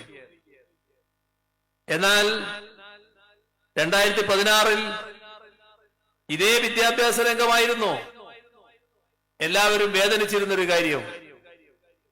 കേരളത്തിന്റെ പൊതുവിദ്യാഭ്യാസ രംഗം തകർന്നു പോകുമെന്നായിരുന്നു അന്നത്തെ കണക്കുകൂട്ടൽ. ഇപ്പോ ആ ചിന്ത ആർക്കുമില്ല. നല്ല രീതിയിൽ കാര്യങ്ങൾ നിർവഹിച്ച് നാം മുന്നോട്ട് പോകുന്നു. നീതി ആയോഗിന്റെ തുടർച്ചയായ പ്രശംസ നേടുന്നു. വെറുതെ ഉണ്ടായതല്ലത്. 5000 കോടി രൂപയാണ് ആ പൊതുവിദ്യാഭ്യാസ സ്ഥാപനങ്ങളിൽ ഈ മാറ്റത്തിന് വേണ്ടി സർക്കാർ ചെലവഴിച്ചത്. വിവിധ സ്രോതസ്സുകളിലൂടെയുള്ള പണം. നമ്മുടെ ആരോഗ്യരംഗം, രാജ്യം വലിയ ഔത്സുക്യത്തോടെ നോക്കിക്കാണുന്ന രംഗമാണ് കേരളത്തിലെ ആരോഗ്യരംഗം. എല്ലാ രീതിയിലും മെച്ചപ്പെട്ടിരിക്കുന്നു. കോവിഡ് ഘട്ടത്തിൽ പോലും മുട്ടുമടക്കേണ്ടി വന്നില്ല. നമ്മുടെ പ്രാഥമികാരോഗ്യ കേന്ദ്രങ്ങൾ മുതൽ മെഡിക്കൽ കോളേജ് ആശുപത്രികൾ വരെ ഇന്നത്തെ കാലത്തിന് അനുസൃതമായ രീതിയിൽ മാറ്റങ്ങൾ കൊണ്ടുവരുന്നതിനാണ് LDF നേതൃത്വം കൊടുത്തത്. അതിന്റെ ഭാഗമായി എല്ലാവർക്കും അനുഭവപ്പെടുമാറുള്ള മാറ്റം ആരോഗ്യ മേഖലയിൽ ഉണ്ടായിരിക്കുന്നു. ഇതെല്ലാം ആർക്കാണ് ഗുണം ചെയ്യുന്നത്? ഇതാണ് നാം ശ്രദ്ധിക്കേണ്ട കാര്യം. കേരളത്തിലെ പൊതുവിദ്യാഭ്യാസ രംഗം ഏറ്റവും മികവുറ്റതാകുന്ന ഒന്നായി മാറുമ്പോ അത് നമ്മുടെ നാടിന്റെ എല്ലാ വിഭാഗം ആളുകൾക്കുമാണ് ഉപകാരപ്പെടുന്നത്. പ്രത്യേകിച്ച് സാമ്പത്തികമായി അധികം ശേഷിയില്ലാത്തവർ. അവർക്ക് കുട്ടികളുടെ വിദ്യാഭ്യാസം പ്രധാനമാണ്. മികവാർന്ന വിദ്യാഭ്യാസം പൊതുവിദ്യാലയങ്ങളിൽ ലഭിക്കുന്നു. നാടിനാണ് അതിന്റെ ഗുണം. ആരോഗ്യരംഗത്ത് കൂടുതൽ മെച്ചപ്പെട്ട ചികിത്സാ സൗകര്യങ്ങൾ ഒരുക്കുമ്പോ നമ്മുടെ നാടിന്റെ ആരോഗ്യത്തിനാണ് നന്നാകുന്നത്. നാടിന്റെ ആരോഗ്യത്തിന് ഗുണകരമായി മാറുകയാണ്. പാവപ്പെട്ടവർക്ക് ആശ്രയിക്കാവുന്ന ആശുപത്രികളാണ് സർക്കാർ ആശുപത്രികൾ. അവയാണ് ഏറ്റവും മികവാർന്ന രീതിയിൽ ഇപ്പോ കരുത്താർജിച്ചിട്ടുള്ളത്. അപ്പോ നാടിന്റെ പൊതുവായ ഉന്നമനത്തിനാണ് ഇതെല്ലാം സഹായിക്കുന്നത്. ഈ കൂട്ടത്തിൽ തന്നെയാണ് നമ്മുടെ നാട് വരുന്ന നവംബർ 1 അതിദരിദ്രമില്ലാത്ത ഒരു നാടായി മാറുക എന്ന നില കേരളം സ്വീകരിക്കുന്നത്. നവംബർ 1 കേരളത്തിലെ ഒരു കുടുംബവും അതിദരിദ്ര കുടുംബമായിട്ടുണ്ടാവില്ല. നമ്മുടെ രാജ്യത്ത് ആദ്യമായാണ് ഒരു സംസ്ഥാനം ഇങ്ങനെയൊരു നിലപാട് സ്വീകരിക്കുന്നത്. മറ്റേതെങ്കിലും ഒരു സംസ്ഥാനത്തിന് ഇത്തരമൊരു കാര്യം ആലോചിക്കാൻ പോലും കഴിയില്ല. ഇന്ന് രാജ്യത്തെ ഏറ്റവും ദാരിദ്ര്യം കുറഞ്ഞ സംസ്ഥാനമാണ് കേരളം. രാജ്യത്തെ വിലക്കയറ്റം വളരെ പ്രസിദ്ധമാണ്. എല്ലായിടങ്ങളിലും വില കയറിക്കൊണ്ടിരിക്കുന്നു. എന്നാൽ പൊതുവായ കണക്കുകൾ എടുത്താൽ രാജ്യത്ത് ഏറ്റവും കുറവ് വിലക്കയറ്റം അനുഭവപ്പെടുന്നത് കേരളത്തിലാണ്. സാധാരണഗതിയിൽ ഒരു ഉപഭോക്തൃ സംസ്ഥാനമായ നമ്മുടെ കേരളത്തില് വലിയ തോതിൽ വിലക്കയറ്റം അനുഭവപ്പെടേണ്ടതാണ്. എന്തുകൊണ്ടാണ് വിലക്കയറ്റം അങ്ങനെ അനുഭവപ്പെടാത്തത്? ഫലപ്രദമായ ഇടപെടൽ, പൊതുവിതരണ രംഗം ശക്തിപ്പെടുത്തൽ, അതിനായി പണം നീക്കിവെക്കൽ, അതിലൂടെയാണ് മാർക്കറ്റിൽ ഇടപെടാൻ കഴിയുന്നത്. അങ്ങനെയാണ് വിലക്കയറ്റത്തെ ഒരു പരിധിയോളം തടുത്തു നിർത്താൻ കഴിഞ്ഞത്. നമ്മള് വികസന കാര്യങ്ങൾ ശ്രദ്ധിക്കുന്നതോടൊപ്പം തന്നെ ക്ഷേമപ്രവർത്തനങ്ങളിലും വലിയ മാറ്റങ്ങൾ സൃഷ്ടിക്കാൻ കഴിഞ്ഞു എന്നതാണ് അനുഭവത്തിൽ കാണാൻ കഴിയും. ക്ഷേമപ്രവർത്തനങ്ങളില്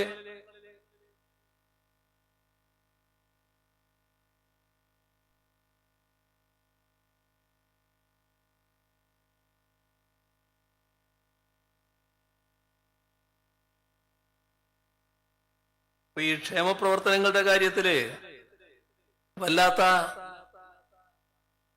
പ്രചരണങ്ങൾ നടന്നുകൊണ്ടിരിക്കുന്ന ഒരു കാലമാണല്ലോ ഇത്. കോൺഗ്രസിന്റെ അഖിലേന്ത്യാ നേതൃത്വത്തിന്റെ ഭാഗമായിരിക്കുന്ന ആള് തന്നെ പറയുന്നത് ഇത് കൈക്കൂലിയാണ് എന്നാണ്. യഥാർത്ഥത്തിൽ ഒരു ആശ്ചര്യമില്ല കേട്ടോ. കാരണം കോൺഗ്രസ് ഒരു കാലത്തും ഇതിന്റെ കൂടെ നിന്നിട്ടില്ല. ആ ചരിത്രം നമ്മൾ ആദ്യം ഒന്ന് ഓർക്കുന്നത് നല്ലതാണ്. നമ്മളെല്ലാ അനുഭവത്തിലുള്ളതാണെങ്കിലും ഒന്ന് ഓർത്തു നോക്കുന്നത് നല്ലതാണ്. 1980 60 വയസ്സ് കഴിഞ്ഞ കർഷക തൊഴിലാളിക്ക് 45 രൂപ പെൻഷൻ കൊടുക്കാൻ തീരുമാനിക്കുന്നത്. അന്ന് നായനാർ മുഖ്യമന്ത്രിയായ സർക്കാരാണ് ആ നിലപാടെടുക്കുന്നത്. അത് എതിർത്ത ആളുണ്ട്. എതിർത്തത് മറ്റാരുമായിരുന്നില്ല, നമ്മുടെ അന്തരിച്ചുപോയ കരുണാകരനായിരുന്നു. കോൺഗ്രസിന്റെ നിലപാടായിരുന്നു. തൊട്ടു പിന്നാലെ UDF ഗവൺമെന്റ് ആണ് വന്നത്. ആ ഗവൺമെന്റ് ഈ പെൻഷൻ കാര്യത്തിൽ ഒരു നടപടിയും സ്വീകരിച്ചില്ല. അതിനുശേഷം 87 വീണ്ടും LDF ഗവൺമെന്റ് അധികാരത്തിൽ വന്നു. ആ ഗവൺമെന്റാണ് 45 രൂപയിൽ നിന്ന് 60 രൂപയിലേക്ക് ഈ പെൻഷൻ ഉയർത്തുന്നത്. അങ്ങനെ നമ്മുടെ സംസ്ഥാനത്ത് തൊട്ടു പിന്നാലെ വന്ന UDF ഗവൺമെന്റ് ഒരു നടപടി എടുത്തില്ല. ആ 60 രൂപ തന്നെ തുറന്നു. 96 വീണ്ടും LDF സർക്കാർ അധികാരത്തിൽ വന്നു. ആ ഗവൺമെന്റ് അത് 120 രൂപയായി വർദ്ധിപ്പിച്ചു. അത് 2001 ആ തെരഞ്ഞെടുപ്പിൽ ആ ഗവൺമെന്റ് LDF പരാജയപ്പെട്ടു, UDF വന്നു. 2001 മുതൽ 2006 വരെ UDF ആണ് അധികാരത്തിലുള്ളത്. അന്ന് 120 രൂപയാണ് പെൻഷൻ. നേരത്തെ കൊടുത്ത 120 രൂപ, LDF സർക്കാർ പ്രഖ്യാപിച്ച 120 രൂപ. UDF എന്ത് ചെയ്തു എന്നറിയോ? ഒരു പൈസ വർദ്ധിപ്പിച്ചില്ല. 2006 ആ 120 രൂപ കൊടുക്കേണ്ട പെൻഷൻ എത്ര മാസമായിരുന്നു കുടിശ്ശിക? കാലം കുറെ ആയതുകൊണ്ട് നമ്മൾ പലരും ഇപ്പൊ അത് ഓർക്കുന്നുണ്ടാവില്ല. 28 മാസം 28 മാസത്തെ കുടിശ്ശിക ആ ഗവൺമെന്റ് വരുത്തിയിരുന്നു ഈ പെൻഷൻ 120 രൂപ. 2006 അധികാരത്തിൽ വന്ന LDF സർക്കാർ അത് ആ 120 നിന്ന് പിന്നെ 500 രൂപയാക്കി അതിന് ഉയർത്തി. 2011 വീണ്ടും UDF അധികാരത്തിൽ വന്നു. ആദ്യമായി UDF ഒരു കാര്യം ചെയ്തു. അത് ഈ 500 രൂപ പെൻഷൻ ഒരു 100 രൂപ കൂടി വർദ്ധിപ്പിക്കാൻ തീരുമാനിച്ചു. ആദ്യത്തെ ഒരു സംഭവമാണ്. തീരുമാനിച്ചതേ ഉള്ളൂ കേട്ടോ, കടലാസില, പണം കൊടുത്തിട്ടില്ല. 2016 LDF അധികാരത്തിൽ വന്നപ്പോ ഞങ്ങൾ ആദ്യത്തെ മന്ത്രിസഭാ യോഗം ചേർന്നപ്പോ എന്താ സ്ഥിതി നോക്കി, പെൻഷന്റെ 18 മാസത്തെ കുടിശ്ശിക. അപ്പൊ ഇത് 100 രൂപ വർദ്ധിപ്പിക്കാൻ തീരുമാനിച്ചെങ്കിലും അത് കടലാസിൽ മാത്രമായിരുന്നു. ആ 600 രൂപ കുടിശ്ശിക മുഴുവൻ കൊടുത്തു തീർക്കാൻ തീരുമാനിച്ചു. അത് LDF ആണ് ചെയ്തത്. പിന്നെ വർധനവ് തുടങ്ങി. 600 നിന്ന് 1600 എത്തി. എത്ര പേർക്കാ? 60 ലക്ഷം പേർക്ക്. ഈ 1600 എത്തുന്നതിനിടക്ക് ഒരു ഘട്ടത്തിലാണ് ഒരു തുക, ഒരു 100 രൂപ കടലാസിൽ വർദ്ധിപ്പിക്കാൻ UDF തയ്യാറായത്. എല്ലാ ഘട്ടത്തിലും എതിരായിരുന്നു. എല്ലാ ഘട്ടത്തിലും ഇതിനെതിരായിട്ടേ സംസാരിച്ചിട്ടുള്ളൂ. അതാണ് കോൺഗ്രസിന്റെ പാരമ്പര്യം. അപ്പോ കോൺഗ്രസ് നേതൃത്വം ഇത്തരമൊരു പ്രഖ്യാപനം നടത്തിയതില് വലിയ ആശ്ചര്യം കാണാനില്ല. ഞങ്ങൾക്കൊന്നേ അതിനോട് പറയാനുള്ളൂ. ഞങ്ങൾ ഈ കാര്യങ്ങൾ നേരത്തെ വ്യക്തമാക്കിയിട്ടുണ്ട്. മാസം തോറും പെൻഷൻ കൃത്യമായി കൊടുക്കുക എന്നുള്ളത് തന്നെയാണ് ഞങ്ങൾ കാണുന്നത്. അത് ഇവിടെ നിൽക്കുമെന്നല്ല ഞങ്ങൾ പറഞ്ഞിട്ടുള്ളത്, വർദ്ധിപ്പിക്കും തന്നെയാണ്. ഉചിതമായ സമയത്ത് അതിനാവശ്യമായ തീരുമാനങ്ങളും ഉണ്ടാകും എന്നുള്ളത് തന്നെയാണ് ഞങ്ങളെ കുറിച്ച് അറിയാവുന്നവർക്കെല്ലാം മനസ്സിലാക്കാൻ കഴിയുന്ന കാര്യം. കാരണം നമ്മുടെ നാടിന്റെ ഒരു ഭാഗത്തിന് അർഹതപ്പെട്ട ആനുകൂല്യങ്ങളാണിത്. അതാണ് നാം നൽകുന്നത്. ഏതെങ്കിലും ഔദാര്യത്തിന്റെ ഭാഗമായി ആരെങ്കിലും നൽകുന്ന തുകയല്ല. അവർക്ക് അർഹതപ്പെട്ട കാര്യമാണ്. ഈ മണ്ണിൽ നല്ല രീതിയിൽ ജീവിക്കാൻ അവർക്ക് കഴിയണം. അതിനാവശ്യമായ നടപടികൾ സ്വീകരിക്കുമെന്നുള്ളത് തന്നെയാണ് സർക്കാരിന്റെ പ്രഖ്യാപിതമായ നിലപാട്. ഞാൻ മറ്റു കൂടുതൽ കാര്യങ്ങളിലേക്ക് കടക്കുന്നില്ല. നമ്മുടെ വലിയൊരു പ്രശ്നമായി നിലനിൽക്കുന്ന ഒരു കാര്യമാണ് വന്യജീവി സംഘർഷത്തിന്റെ പ്രശ്നങ്ങൾ. പ്രത്യേകിച്ച് വനം പ്രദേശവുമായി തൊട്ടുകിടക്കുന്ന പ്രദേശങ്ങളിൽ ജീവിക്കുന്ന ആളുകളിൽ പലപ്പോഴും വന്യജീവികളുടെ കടന്നുകയറ്റത്തിന് ഇരയാകുന്നുണ്ട്. ഈ കാര്യത്തിൽ ഞങ്ങളുടെ നിലപാട് വ്യക്തമാണ്. ഇവിടെ എന്തുകൊണ്ടാണ് ഇങ്ങനെ ഒരു സാഹചര്യം വന്നത് എന്ന് നമ്മൾ ആലോചിക്കണം. ഒന്ന്, മനുഷ്യർക്ക് ജനസംഖ്യാ നിയന്ത്രണം നല്ല രീതിയിൽ പാലിക്കാൻ കഴിഞ്ഞിട്ടുണ്ട്. നമ്മുടെ സംസ്ഥാനമൊക്കെ അതിന്റെ ഏറ്റവും പ്രശസ്തമായ രീതിയിൽ നിൽക്കുകയാണ്. രാജ്യവും പൊതുവിൽ മെച്ചപ്പെട്ട അവസ്ഥയിലാണ്. എന്നാൽ അത് മനുഷ്യരുടെ കാര്യത്തിലാണ്. മൃഗങ്ങളുടെ കാര്യത്തിൽ അത് ബാധകമല്ലല്ലോ. മൃഗങ്ങൾ ഇഷ്ടം പോലെ പെരുകയല്ലേ. ആ പെരുകുന്നതിനെ നിയന്ത്രിക്കാൻ എന്താണ് മാർഗം? നമ്മുടെ രാജ്യത്ത് നിലനിൽക്കുന്ന ഒരു നിയമം, അത് പൂർണ്ണമായും ഈ സാഹചര്യത്തിനെതിരായിട്ടുള്ളൊരു നിയമമാണ്. അതാണ് 1972 അന്നത്തെ കോൺഗ്രസ് ഗവൺമെന്റ് കൊണ്ടുവന്ന നിയമം. ആ നിയമപ്രകാരം ഒരു മൃഗത്തെയും തൊടാൻ പാടില്ല. ലോകത്ത് ഇന്ത്യ എന്നൊരു രാജ്യത്ത് മാത്രമല്ല കാടും മൃഗങ്ങളും ഉള്ളത്. ലോകത്ത് പല രാജ്യങ്ങളിലും കാടും മൃഗവും ഉണ്ട്. ആ രാജ്യങ്ങളിൽ മിക്കതിലും നല്ലതുപോലെ വേട്ടയാടലും നടക്കാറുണ്ട്. കാരണം കുറെ എണ്ണം അങ്ങനെ തീരും. ഇവിടെ അത്തരമൊരു പതിവേയില്ല. അത്തരമൊരു കാര്യം പാടില്ല. ഇതാണ് ഭേദഗതി ചെയ്യണം എന്ന് സംസ്ഥാന സർക്കാർ കേന്ദ്ര ഗവൺമെന്റിനോട് ആവശ്യപ്പെട്ടത്. കോൺഗ്രസ് കൊണ്ടുവന്ന നിയമമാണെങ്കിലും BJPക്ക് ഈ നിയമത്തോടെന്തോ വല്ലാത്ത പ്രതിപത്തിയാണുള്ളത്. അതങ്ങനെ തന്നെ നീങ്ങും എന്നാണ് കേന്ദ്രമന്ത്രി ഇടക്കിടക്ക് പറയുന്നത്. നമ്മുടെ ആവശ്യം തള്ളുന്ന നിലപാടാണ് കേന്ദ്ര ഗവൺമെന്റ് സ്വീകരിച്ചത്. നമ്മളതിൽ നിന്ന് പുറകോട്ട് പോകുന്നില്ല. ഏതായാലും ഒരു ഘട്ടത്തിൽ ഇത് അംഗീകരിക്കേണ്ടി വരും എന്നുള്ളത് തന്നെയാണ് നമ്മുടെ നിലപാട്. നാം അത് തുടർന്നും അതിനുവേണ്ടിയുള്ള സമ്മർദ്ദം ചെലുത്തിക്കൊണ്ടിരിക്കും. അതോടൊപ്പം നാം കേന്ദ്ര ഗവൺമെന്റിനോട് ഇക്കാര്യത്തിൽ ഒരു പാക്കേജ് വേണം, നടപടികൾ സ്വീകരിക്കണം, ഉള്ള വന്യമൃഗങ്ങൾ നാട്ടിലേക്ക് വരാതിരിക്കാനുള്ള തടസ്സങ്ങൾ സൃഷ്ടിക്കാനാവണം, അതിനൊട്ടേറെ കാര്യങ്ങൾ ചെയ്യാനുള്ള ഒരു പാക്കേജ് പ്രഖ്യാപിക്കാനാവണമെന്ന് കേന്ദ്ര ഗവൺമെന്റിനോട് പറഞ്ഞു. മറുപടിയില്ല. അതുമായി ബന്ധപ്പെട്ട് സഹകരണം ലഭിക്കുന്നില്ല. ആ സഹകരണം ലഭ്യമാകാനുള്ള നടപടികളും സർക്കാർ സ്വീകരിച്ചുകൊണ്ടിരിക്കുകയാണ്.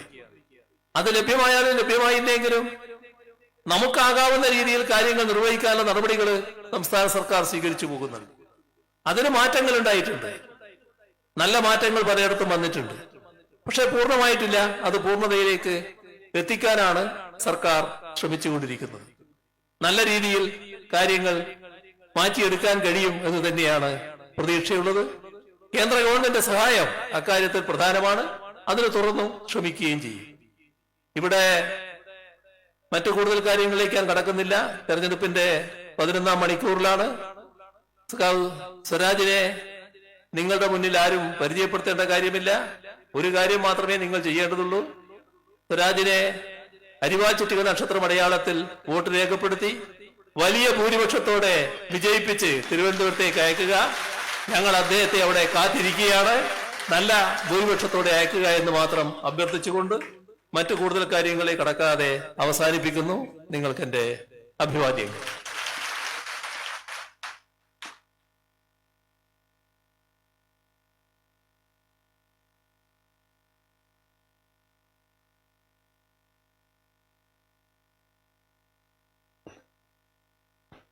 അടുത്തതായി നമ്മുടെ നാടിന്റെ പൊന്നോമനപുത്രൻ പ്രിയപ്പെട്ട സ്വരാജ് നിങ്ങളോട് സംസാരിക്കും.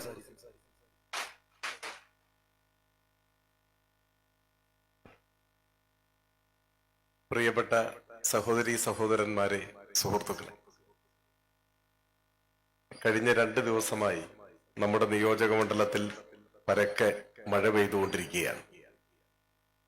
ഞാൻ ഇങ്ങോട്ട് വരുമ്പോൾ ഇവിടെയും മഴ പെയ്യുകയാണ്. ഇപ്പോ തകർത്ത് പെയ്യുന്നില്ലെങ്കിലും വളരെ ചെറുതായി മഴ ഇപ്പോഴും പെയ്യുന്നുണ്ട്. പന്തലിന് പുറത്ത് എല്ലാവരും കുട നിവർത്തിയാണ് നിൽക്കുന്നത്. ഇങ്ങനെ തോരാതെ മഴ പെയ്തിട്ടും സ്ഥാനാർത്ഥി പര്യടന പരിപാടിയുടെ ഭാഗമായ സ്വീകരണ കേന്ദ്രങ്ങൾ മഴയുടെ തടസ്സം കാരണം ഒരു സ്വീകരണ കേന്ദ്രം പോലും നമുക്ക് ഉപേക്ഷിക്കേണ്ടി വന്നില്ല എന്നതാണ് ഈ പര്യടനത്തിലെ ഏറ്റവും പ്രത്യേകത. എന്ന് വെച്ചാൽ മഴ നനഞ്ഞും നനയാതെയുമൊക്കെ തോരാതെ മഴ പെയ്യുമ്പോഴും ഓരോ സ്വീകരണ കേന്ദ്രങ്ങളിലും നൂറുകണക്കിന് ആളുകൾ ആവേശപൂർവ്വം കടന്നു വന്നു. മഴ മഴയുടെ വഴിയെ പോകുന്നു, സ്വീകരണങ്ങൾ സ്വീകരണത്തിന്റെ വഴിയെ പോകുന്നു. എത്ര തോരാതെ മഴ പെയ്താലും ഞങ്ങളുടെ ആവേശം തണുത്തു പോവില്ല എന്ന പ്രഖ്യാപനമാണ് എല്ലാവരും നടത്തുന്നത്. അതൊരു ദൃഢനിശ്ചയമാണ്. ഇവിടെയും അത് പ്രകടമാണ്. ഈ നാടാകെ ഇവിടെ ഒത്തുകൂടുന്നുമുണ്ട്. ഇവിടെ ബഹുമാന്യനായ മുഖ്യമന്ത്രിയും CPIM സംസ്ഥാന സെക്രട്ടറിയും ഇതിനോടകം ഇവിടെ സംസാരിച്ചിട്ടുണ്ട്. ഇടതുപക്ഷ ജനാധിപത്യ മുന്നണിയുടെ സമാദരണീയരായ നേതാക്കന്മാരെല്ലാവരും ഇവിടെ വേദിയിൽ സന്നിഹിതരുമാണ്. എടക്കര പഞ്ചായത്തിലെ സ്ഥാനാർത്ഥി പര്യടന പരിപാടി ഇടയ്ക്ക് വെച്ചൊന്ന് നിർത്തിവെച്ചാണ് ഇങ്ങോട്ട് വന്നത്. തിരിച്ചുപോയിട്ടത് പുനരാരംഭിക്കേണ്ടതുണ്ട്. അതുകൊണ്ട് മാത്രമാണ് ഇടതുപക്ഷ ജനാധിപത്യ മുന്നണി നേതാക്കന്മാർ സംസാരിക്കുന്നതിന് മുൻപായി 2 വാക്കിവിടെ സംസാരിക്കാമെന്ന് കരുതിയത്. ഞാൻ ദീർഘമായ ഒരു വോട്ടഭ്യർത്ഥന പ്രസംഗത്തിലേക്ക് കടന്നു പോകണമെന്ന് കരുതുന്നതേയില്ല. ഇവിടെ നാടാകെ ഒരു മാറ്റം പ്രകടിപ്പിക്കുന്നു. അത് കഴിഞ്ഞ 9 വർഷം കേരളത്തിലുണ്ടായ മാറ്റങ്ങൾ. ആ മാറ്റങ്ങൾ സ്വന്തം ജീവിതത്തിൽ അനുഭവിച്ചതിന്റെ ഭാഗമായി ജനങ്ങൾ സ്വീകരിക്കുന്ന ഒരു നിലപാടാണ്. ഇനി ആരെങ്കിലും കേരളത്തിന്റെ ചരിത്രം എഴുതുമ്പോൾ ഏതെങ്കിലും ഒരു കാലത്തെ കേരളത്തിന്റെ സുവർണകാലം എന്ന് വിശേഷിപ്പിക്കാമെങ്കിൽ ഉറപ്പാണ് അത് പോയ 9 വർഷക്കാലമായിരിക്കും എന്ന കാര്യത്തിൽ ഒരു സംശയവുമില്ല. എത്ര വലിയ മാറ്റങ്ങൾക്കാണ് നമ്മുടെ നാട് സാക്ഷ്യം വഹിച്ചത്. ഒട്ടേറെ കാര്യങ്ങൾ മുഖ്യമന്ത്രി ഇവിടെ വിശദീകരിച്ചു. നമ്മുടെ നാട്ടിൽ ഇപ്പോൾ പവർ കട്ടില്ല. പണ്ട് മണ്ണെണ്ണ വിളക്കും മെഴുകുതിരിയും കരുതി വെച്ച വീടുകൾ ഇന്ന് പഴയ ഒരു ഓർമ്മയായി മാറി. ഇരുളിലാണ്ടുപോയ ഒരു കാലത്തെയാണ് പ്രകാശത്തിന്റെ വീതിയിലേക്ക് ഇടതുപക്ഷ ജനാധിപത്യ മുന്നണി ഗവൺമെന്റ് നയിച്ചത്. ക്ഷേമ പെൻഷനെ കുറിച്ച് ഇവിടെ വിശദീകരിച്ചു. 60 ലക്ഷം പേർ, പ്രതിമാസം 1600 രൂപ. എത്ര വലിയൊരു ആശ്വാസമാണ് നമ്മുടെ നാട്ടിൽ വലിയൊരു ജനവിഭാഗങ്ങൾ അനുഭവിക്കുന്നത്. 2 ആഴ്ച മുൻപ് സ്കൂൾ തുറന്നു. സ്കൂൾ തുറക്കുന്നതിന് മുൻപ് പാഠപുസ്തകങ്ങൾ കുട്ടികളുടെ കയ്യിലെത്തി. മുൻപ് നമുക്ക് ഓർമ്മയുണ്ട്, സ്കൂൾ തുറന്ന് മാസങ്ങൾ പിന്നിട്ട് ഓണപരീക്ഷയായിട്ടും പുസ്തകങ്ങളില്ല. എത്ര വലിയ പ്രക്ഷുബ്ധമായ സാഹചര്യങ്ങൾ അന്ന് വിദ്യാഭ്യാസ രംഗത്തുണ്ടായി. അന്ന് മന്ത്രി പറഞ്ഞ ന്യായം ഇപ്പോഴും അദ്ദേഹത്തെ പരിഹാസ്യനാക്കിക്കൊണ്ട് അന്തരീക്ഷത്തിലുണ്ട്. നമ്മുടെ നാട്ടിൽ ഇത്തരത്തിലുള്ള വലിയ മാറ്റങ്ങൾ, ആശുപത്രികൾ, സ്കൂളുകൾ, റോഡുകൾ എല്ലാം മാറിക്കൊണ്ടേയിരിക്കുകയാണ്. ഈ മാറ്റങ്ങളെല്ലാം തുടരണം എന്നാണ് നമ്മുടെ നാട് ആഗ്രഹിക്കുന്നത്. ഈ മാറ്റങ്ങൾ തുടരണമെങ്കിൽ നമ്മുടെ നാട് ഇടതുപക്ഷത്തെ കൂടുതൽ ശക്തിപ്പെടുത്തേണ്ടതായിട്ടുണ്ട്. നമ്മുടെ നാട്ടിലുള്ളവരെല്ലാം ഇത്തരം മാറ്റങ്ങൾ സ്വീകരിക്കുന്നവരും ആ നന്മകൾ തുടരണം എന്ന് ആഗ്രഹിക്കുന്നവരുമാണ്. അതിൽ രാഷ്ട്രീയ ഭേദമൊന്നുമില്ല. ഇപ്പൊ പോത്തുകല്ലിൽ എല്ലാ പാർട്ടിയിലും പെട്ട ആളുകളുണ്ട്. എല്ലാവരും നമ്മുടെ സുഹൃത്തുക്കളാണ്, നമ്മുടെ സഹോദരങ്ങളാണ്. രാഷ്ട്രീയമായ ഭിന്നാഭിപ്രായത്തിന്റെ പേരിൽ എന്തെങ്കിലും ശത്രുതയോ വിദ്വേഷമോ നമ്മുടെ ഒന്നും ഇടയിലില്ല. വ്യത്യസ്തമായ രാഷ്ട്രീയ നിലപാടുകൾ സ്വീകരിക്കുമ്പോഴും പക്ഷെ നാട്ടിലുണ്ടായ ഈ നല്ല മാറ്റങ്ങളെ അവരെല്ലാം ഉള്ളിൽ അംഗീകരിക്കുകയും സ്വീകരിക്കുകയും ചെയ്യുന്നുണ്ട്. പോത്തുകല്ലിലെ ഏതെങ്കിലും ഒരു കോൺഗ്രസ് പ്രവർത്തകൻ കോൺഗ്രസ് ആയി എന്ന കാരണം കൊണ്ട് കോൺഗ്രസ് ഭരണകാലത്തേതുപോലെ പവർ കട്ട് തിരിച്ചു വരണം എന്ന് ആഗ്രഹിക്കുമോ എന്നതാണ് ചോദ്യം. ഒരു സാധ്യതയുമില്ല. UDF കാലത്തേതുപോലെ പരീക്ഷക്കാലത്തും പാഠപുസ്തകങ്ങൾ കിട്ടരുത് എന്ന് ആഗ്രഹിക്കുമോ? ഇല്ല. ക്ഷേമ പെൻഷൻ നിന്നു പോണം എന്ന് ചിന്തിക്കുമോ? അതിനൊന്നും സാധ്യതയില്ല. രാഷ്ട്രീയം പലതാണെങ്കിലും നാട്ടിലുണ്ടായ നല്ല മാറ്റങ്ങൾ എല്ലാവരും അംഗീകരിക്കുന്ന മാറ്റങ്ങളാണ്. അതാണ് പ്രത്യേകത.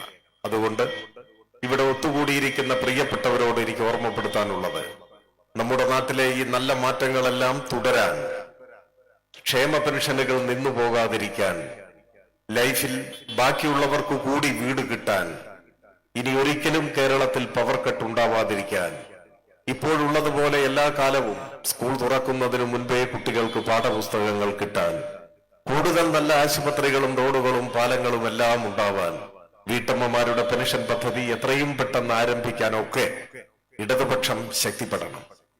നിലമ്പൂരിലെ ഉപതെരഞ്ഞെടുപ്പിൽ ഇടതുപക്ഷം വിജയിക്കുമ്പോൾ ഈ ജനക്ഷേമ പ്രവർത്തനങ്ങളും വികസന പദ്ധതികളുമെല്ലാം കൂടുതൽ കരുത്തോടെ ഏറ്റെടുത്ത് മുൻപോട്ട് കൊണ്ടുപോകാൻ ഇടതുപക്ഷത്തിന്റെ രാഷ്ട്രീയ ഊർജമായി അത് മാറും. അതൊരു പ്രചോദനമായി മാറും. അതുവഴി നമ്മുടെ നാടും പുരോഗമിക്കും. നിലമ്പൂരിനും പുതിയ വികസനത്തിന്റെ ബന്ധാവിലേക്ക് കാലെടുത്തു വയ്ക്കാനാവും. നിലമ്പൂരിന് അനുയോജ്യമായ പ്രായോഗികവും ശാസ്ത്രീയവുമായ വികസന പദ്ധതികൾ ആവിഷ്കരിക്കാനും അതിന്റെ പ്രാരംഭ നടപടികളിലേക്കെങ്കിലും കടക്കാൻ കഴിഞ്ഞാൽ പോലും അതൊരു വലിയ നേട്ടമായിരിക്കും. ഏതാനും മാസങ്ങൾ മാത്രമുള്ള നിയമസഭയുടെ കാലാവധിക്കുള്ളിൽ വലിയ മഹാത്ഭുതങ്ങൾ നിലമ്പൂരിന്റെ മണ്ണിൽ സംഭവിക്കും എന്നൊന്നും നമ്മൾ അവകാശപ്പെടുന്നില്ല. പക്ഷെ ചില പുതിയ തുടക്കങ്ങൾ തീർച്ചയായും അതിന് നമുക്ക് സാധിക്കും. ആ തുടക്കമിട്ടാൽ, ആ തുടക്കം ഒരു അടിത്തറയായി മാറിയാൽ, ആ തുടക്കത്തിൽ നിന്നും ഭാവി നിലമ്പൂരിനെ കെട്ടിപ്പടുക്കാൻ നമുക്കാവും. 2026 വീണ്ടും കേരളം വിധിയെഴുതുമ്പോൾ, തുടർച്ചയായ 3ാം ഇടതുപക്ഷ സർക്കാർ അധികാരമേൽക്കുമ്പോൾ ആ അടിത്തറയിൽ നിന്നും നിലമ്പൂരിനെ നമുക്ക് പുതിയ ഉയരങ്ങളിലേക്ക് കൈപിടിച്ചെത്തിക്കാനാവും എന്ന കാര്യം ഉറപ്പാണ്. അതുകൊണ്ട് ഈ തുടക്കവും വളരെ പ്രാധാന്യമർഹിക്കുന്ന ഒന്നാണ്. അതുകൊണ്ട് ഈ പോത്തുകല്ലിന്റെ മണ്ണിൽ ഒത്തുകൂടിയിരിക്കുന്നവർ എല്ലാവരും നാട്ടുകാരും സുഹൃത്തുക്കളും പരിചയക്കാരും ഒക്കെയാണ്. എനിക്ക് നിങ്ങളോട് ഇനി കൂടുതൽ സംസാരിക്കാനോ പ്രസംഗിക്കുകയോ ചെയ്യേണ്ട കാര്യമില്ല. എനിക്ക് വിനയപൂർവ്വം നിങ്ങളെ ഓർമ്മപ്പെടുത്താനുള്ളത്, ഇനിയുള്ള സമയം എല്ലാ വ്യത്യസ്തമായ ചിന്താഗതികൾക്കും അതീതമായി കൂടുതൽ നല്ലൊരു കേരളം യാഥാർത്ഥ്യമാക്കാൻ കൂടുതൽ വികസനോന്മുഖമായ ഒരു നിലമ്പൂർ യാഥാർത്ഥ്യമാക്കാൻ ഇടതുപക്ഷ ജനാധിപത്യ മുന്നണി സ്ഥാനാർത്ഥിയായി മത്സരിക്കുന്ന എനിക്ക് ചുറ്റിക അരിവാൾ നക്ഷത്രമടയാളത്തിൽ വോട്ടുകൾ രേഖപ്പെടുത്തുന്നതോടൊപ്പം നമ്മുടെ നാട്ടിലെ എല്ലാവരുടെയും വോട്ട് നാടിന്റെ നാളെയെ കരുതി വികസനോന്മുഖമായ ഒരു നിലമ്പൂരിനു വേണ്ടി ഇത്തവണ ഇടതുപക്ഷത്തിന് ചെയ്യണം എന്ന് സ്നേഹപൂർവ്വം ഓർമ്മപ്പെടുത്താനും നിങ്ങൾ എല്ലാവരും രംഗത്തിറങ്ങണം എന്ന് ഞാൻ അഭ്യർത്ഥിക്കുന്നു. തോരാതെ മഴ പെയ്യുമ്പോഴും ആ മഴയെല്ലാം അവഗണിച്ച് നമ്മുടെ പഞ്ചായത്തിന്റെ പ്രത്യേകത എത്രയെത്ര ദൂരസ്ഥലങ്ങളിൽ നിന്നാണ് ഇവിടെ പോത്തുകല്ലിലേക്ക് വരിക. ഒരു ഒറ്റ ഗ്രാമപഞ്ചായത്താണെങ്കിലും ഇതിന്റെ പല മുക്കും മൂലയും വളരെയേറെ പഞ്ചായത്ത് കേന്ദ്രത്തിൽ നിന്നും ദൂരമുള്ളതാണ്. നല്ല മഴയുള്ളപ്പോൾ എത്രയോ ദൂരം സഞ്ചരിച്ചു വേണം ഇവിടെ എത്താൻ. പക്ഷേ ആ മഴയെല്ലാം അവഗണിച്ച് ആത്മവിശ്വാസത്തോടെ ഇവിടെ കടന്നു വന്നിരിക്കുകയാണ്. മഴയായാലും എന്തു തന്നെയായാലും ഇത്തവണ നിലമ്പൂർ തിളക്കമാർന്ന വിജയം ഇടതുപക്ഷത്തിന് ഞങ്ങൾ നേടിക്കൊടുക്കും എന്ന ആത്മവിശ്വാസമാണ് നിങ്ങളുടെ കണ്ണുകളിൽ സ്ഫുരിക്കുന്നത്. നമുക്കിനിയുള്ള ദിവസം ഒരുമിച്ച് ഒരേ മനസ്സോടെ നാടിനു വേണ്ടി ഇടതുപക്ഷ വിജയം യാഥാർത്ഥ്യമാക്കാൻ പരിശ്രമിക്കാം എന്ന് മാത്രം ആശിച്ചുകൊണ്ട് ഒരിക്കൽ കൂടി ഇവിടെ ഒത്തുകൂടിയ എന്റെ പ്രിയപ്പെട്ടവരെ സ്നേഹപൂർവ്വം അഭിവാദ്യം ചെയ്തുകൊണ്ട് ഞാൻ എന്റെ എളിയ വാക്കുകൾ അവസാനിപ്പിക്കുന്നു. അഭിവാദം.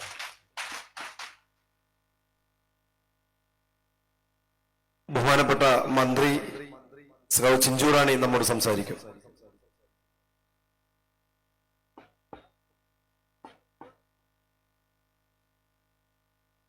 പ്രിയങ്കരനായ അധ്യക്ഷൻ, അതോടൊപ്പം തന്നെ വേദിയിലിരിക്കുന്ന ഈ വേദിയിൽ ഈ പരിപാടിയുടെ ഔപചാരികമായ ഉദ്ഘാടന കർമ്മം നിർവഹിച്ച പ്രിയപ്പെട്ട കേരളത്തിന്റെ മുഖ്യമന്ത്രി ശ്രീ പിണറായി വിജയൻ അവർകൾ, ഇന്ന് ഈ വേദി പങ്കിടുന്ന പ്രിയങ്കരനായ CPIM-ന്റെ സംസ്ഥാന സെക്രട്ടറി സഖാവ് ഗോവിന്ദൻ മാഷ്, പ്രിയങ്കരനായ നമ്മുടെ സ്ഥാനാർത്ഥി സഖാവ് M സ്വരാജ് ഉൾപ്പെടെയുള്ള എന്റെ സഹപ്രവർത്തകരായിട്ടുള്ള പ്രിയപ്പെട്ട MLA-മാർ, ഇടതുപക്ഷ ജനാധിപത്യ മുന്നണിയുടെ പ്രിയങ്കരായ നേതാക്കന്മാരെ, പ്രിയപ്പെട്ട സഹോദരി സഹോദരങ്ങളെ, സുഹൃത്തുക്കളെ, പത്രമാധ്യമ പ്രവർത്തകരെ, വളരെയധികം സന്തോഷത്തോടു കൂടിയാണ് ഞാൻ ഈ നിയോജക മണ്ഡലത്തിൽ നിൽക്കുന്നത്. കാരണം ഇനി ഒരു ഉപതെരഞ്ഞെടുപ്പിനെ നാം നേരിടുവാൻ വിരലിൽ എണ്ണാവുന്ന ദിവസം മാത്രമേ നമ്മുടെ മുന്നിലുള്ളൂ എന്നുള്ളത്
ഗവൺമെന്റാണ് ഇന്ന് നമ്മുടെ കേരളം ഭരിക്കുന്നത് എന്ന് നമുക്ക് എടുത്തു പറയുവാൻ സാധിക്കും. ഇന്ന് നമുക്കറിയാം, കേരളത്തെ സംബന്ധിച്ച് ഉരുൾപൊട്ടൽ ഉണ്ടാകുമ്പോൾ, വെള്ളപ്പൊക്കം ഉണ്ടാകുമ്പോൾ, കടുത്ത ചൂടുകൾ ഉണ്ടാകുമ്പോൾ, എല്ലാ മേഖലകളിലും COVID-19 ഉൾപ്പെടെ വരുമ്പോൾ കേരളത്തിലെ സാധാരണ ജനങ്ങളെ കൈകോർത്ത് പിടിച്ചുകൊണ്ട് അവരെ സംരക്ഷിക്കുന്ന ഒരു ഗവൺമെന്റായിട്ട് കേരളത്തിലെ ഗവൺമെന്റ് ഇന്ന് മാറിക്കഴിഞ്ഞു എന്നുള്ളതാണ് യാഥാർത്ഥ്യം.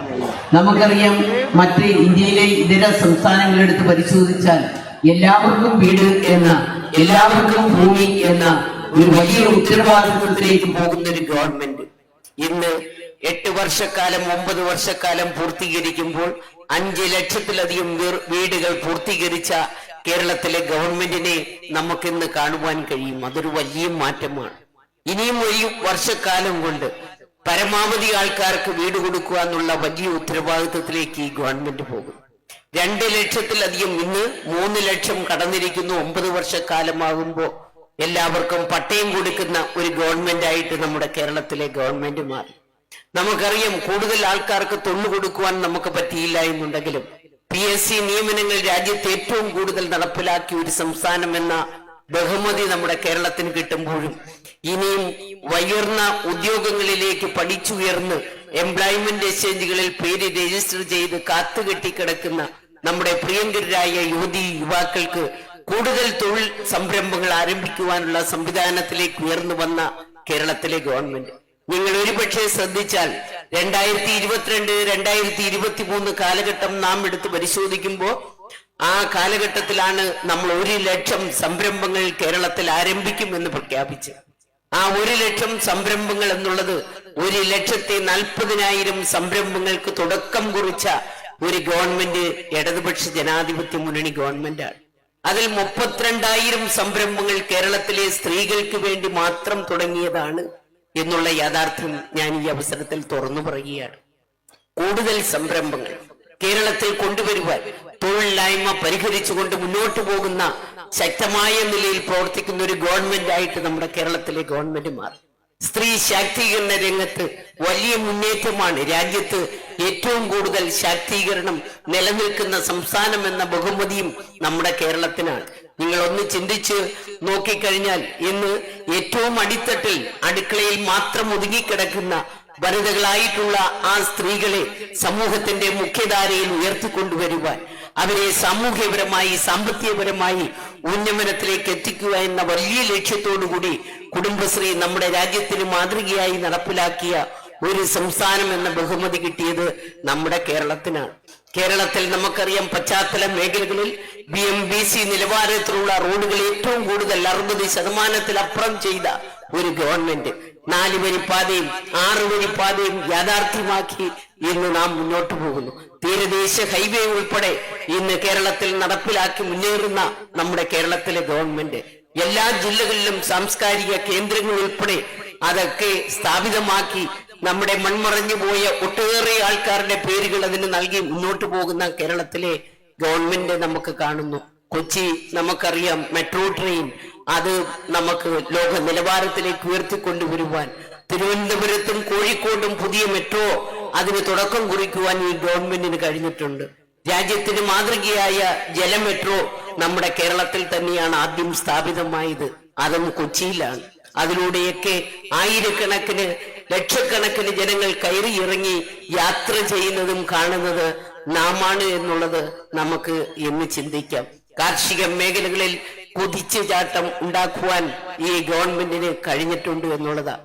നിത്യോപയോഗ സാധനങ്ങളുടെ വിലവർദ്ധനവ് പിടിച്ചു നിർത്തുവാൻ നമുക്ക് കഴിഞ്ഞിട്ടുണ്ട് എന്നുള്ള യാഥാർത്ഥ്യം നാം മനസ്സിലാക്കണം.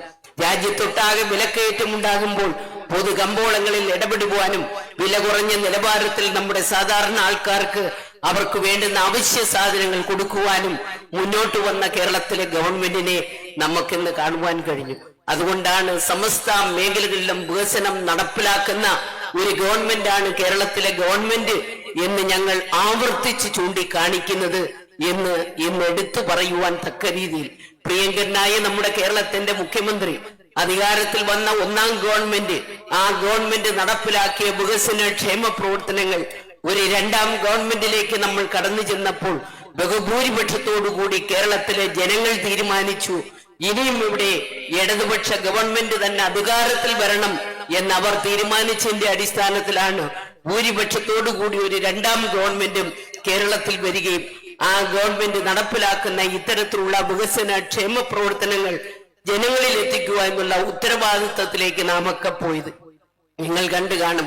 കോവിഡ് കാലഘട്ടത്തിൽ പോലും ജനങ്ങളെ ചേർത്ത് നിർത്തിയ ഒരു ഗവൺമെന്റ്, അവർക്ക് വേണ്ടുന്ന സംരക്ഷണം കൊടുക്കുവാൻ, അവർക്ക് നമുക്കറിയാം മരണസംഖ്യ കേരളത്തിൽ കുറച്ചു കൊണ്ടുവരുവാൻ, അവരെല്ലാം ട്രീറ്റ്മെന്റിന് കൊണ്ടുപോകുവാൻ തിരിച്ച് വീട്ടിലെത്തിക്കുവാൻ ആ കാലഘട്ടത്തിൽ കടകമ്പോളങ്ങൾ അടഞ്ഞു കിടന്നപ്പോൾ, നമ്മുടെ റോഡ് നിരത്തുകൾ ഒഴിഞ്ഞു കിടന്നപ്പോൾ നമ്മുടെ കുഞ്ഞുങ്ങളെ ഉൾപ്പെടെ ചേർത്ത് പിടിച്ച് വീട്ടിലിരിക്കുന്ന രക്ഷകർത്താക്കളെ നാം കണ്ടതാണ്. ആ രക്ഷകർത്താക്കൾക്ക് ഒരു ചോദ്യമുണ്ടായിരുന്നു, ഞങ്ങളുടെ കുഞ്ഞുങ്ങളുടെ ഭാവി എന്താണ് എന്നുള്ളത്.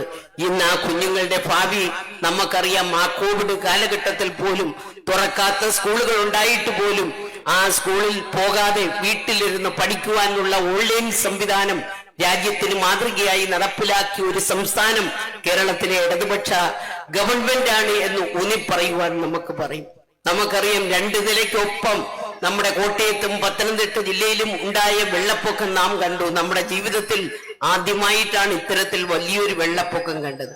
ആ വെള്ളപ്പൊക്ക കാലഘട്ടത്തിൽ പോലും ഒരാൾ പോലും നഷ്ടപ്പെടാതെ 2 നിലയ്ക്ക് മുകളിൽ നിന്ന ആൾക്കാരെ പോലും രക്ഷപ്പെടുത്തുവാൻ ഹെലികോപ്റ്ററും പട്ടാളത്തെയും ഒക്കെ നമ്മുടെ മത്സ്യത്തൊഴിലാളികളെ ഉൾപ്പെടെ ഇറക്കി സംരക്ഷിക്കുന്ന ഒരു ഗവൺമെന്റിനെ നമുക്ക് ആ കാലഘട്ടത്തിൽ കണ്ടു.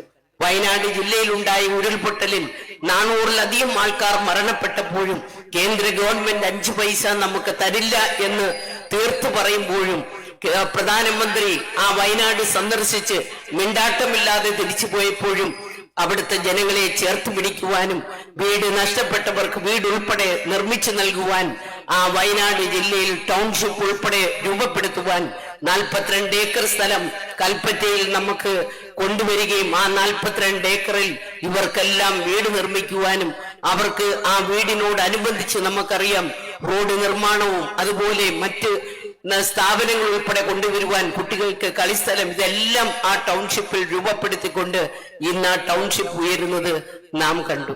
അത്തരത്തിലുള്ള നിരവധി വികസന ക്ഷേമ പ്രവർത്തനങ്ങൾക്ക് തുടക്കം കുറിക്കുന്ന ഈ ഗവൺമെന്റ് ഇനി അധികാരത്തിൽ വരുവാൻ ഒരു 3ാം ഗവൺമെന്റ് നമുക്ക് ഈ 1 വർഷത്തിനകം വീണ്ടും നമ്മൾ തെരഞ്ഞെടുപ്പിലേക്ക് പോകുമ്പോൾ ആ തെരഞ്ഞെടുപ്പിലും തീർച്ചയായിട്ടും കേരളത്തിൽ അധികാരത്തിൽ വരേണ്ടുന്നത് ഇടതുപക്ഷമാണ് എന്ന് ഉറപ്പിച്ചു പറഞ്ഞുകൊണ്ട് നമ്മുടെ ഇവിടുത്തെ നിലമ്പൂരിലെ സ്ഥാനാർത്ഥി നമുക്കറിയാം. ഞാൻ മറ്റു ഉള്ള ആൾക്കാരെ കുറിച്ച് ഞാൻ സൂചിപ്പിക്കുന്നില്ല. നിലമ്പൂരിലെ സ്ഥാനാർത്ഥി അഡ്വക്കേറ്റ് എം സ്വരാജാണ്. ആ സ്വരാജിനെ നമുക്ക് എല്ലാവർക്കും അറിയാം. സ്വരാജ് ഇന്നലെയോ അല്ല തെരഞ്ഞെടുപ്പിനെ നേരിടുന്നത്. ആ സ്വരാജ് നമ്മുടെ ഈ നിയോജക മണ്ഡലത്തിൽ തന്നെ ഉൾപ്പെട്ട ഒരാള് ആണ് എന്നുള്ളത് നമുക്ക് ഏവർക്കും അറിയാം. ആ കരുത്തുറ്റ സ്ഥാനാർത്ഥിയെ നമ്മുടെ കേരളത്തിന്റെ നിയമസഭകളിലേക്ക് നമുക്ക് എത്തിക്കണം. അങ്ങനെ എത്തിക്കണമെങ്കിൽ തീർച്ചയായിട്ടും സ്വരാജിനെ വൻപിച്ച ഭൂരിപക്ഷത്തിൽ എല്ലാ വിഭാഗം ആൾക്കാരും വോട്ട് ചെയ്ത് അദ്ദേഹത്തിനെ ചുറ്റിക അരിവാൾ നക്ഷത്ര അടയാളത്തിൽ വോട്ട് രേഖപ്പെടുത്തി വിജയിപ്പിക്കണമെന്ന് മാത്രം ഈ അവസരത്തിൽ പറഞ്ഞുകൊണ്ട് ഈ പരിപാടിയിൽ പങ്കെടുക്കുവാൻ വന്ന മുഴുവൻ ആൾക്കാർക്കും അഭിനന്ദനങ്ങൾ രേഖപ്പെടുത്തിക്കൊണ്ട് ഞാൻ നിർത്തുന്നു. നന്ദി, നമസ്കാരം.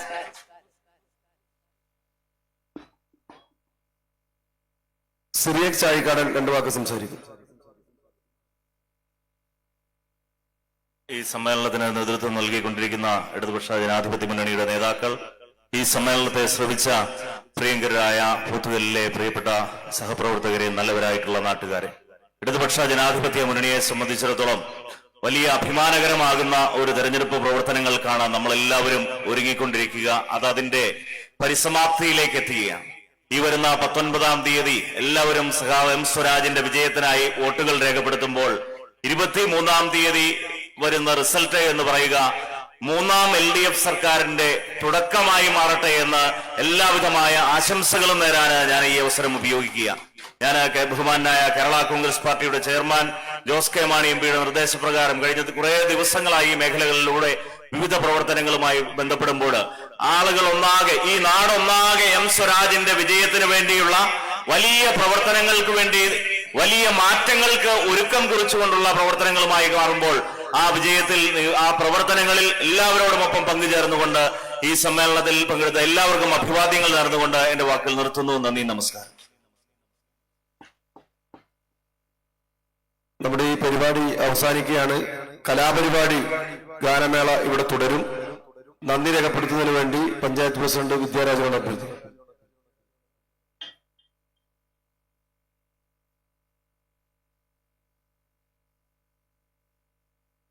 നമ്മുടെ ഈ സമ്മേളനത്തിൽ പങ്കെടുത്ത ഏറ്റവും ബഹുമാനീയ നമ്മുടെ മുഖ്യമന്ത്രിക്കും അതുപോലെ ഇവിടെ എത്തിയിട്ടുള്ള എല്ലാ MLA മാർക്കും അതുപോലെ ഘടകകക്ഷി എല്ലാവർക്കും മന്ത്രി അടക്കമുള്ള എല്ലാവർക്കും ഇവിടെ എത്തിയിട്ടുള്ള ഓരോ സഖാക്കൾക്കും നന്ദി അറിയിച്ചുകൊണ്ട് നിർത്തുന്നു.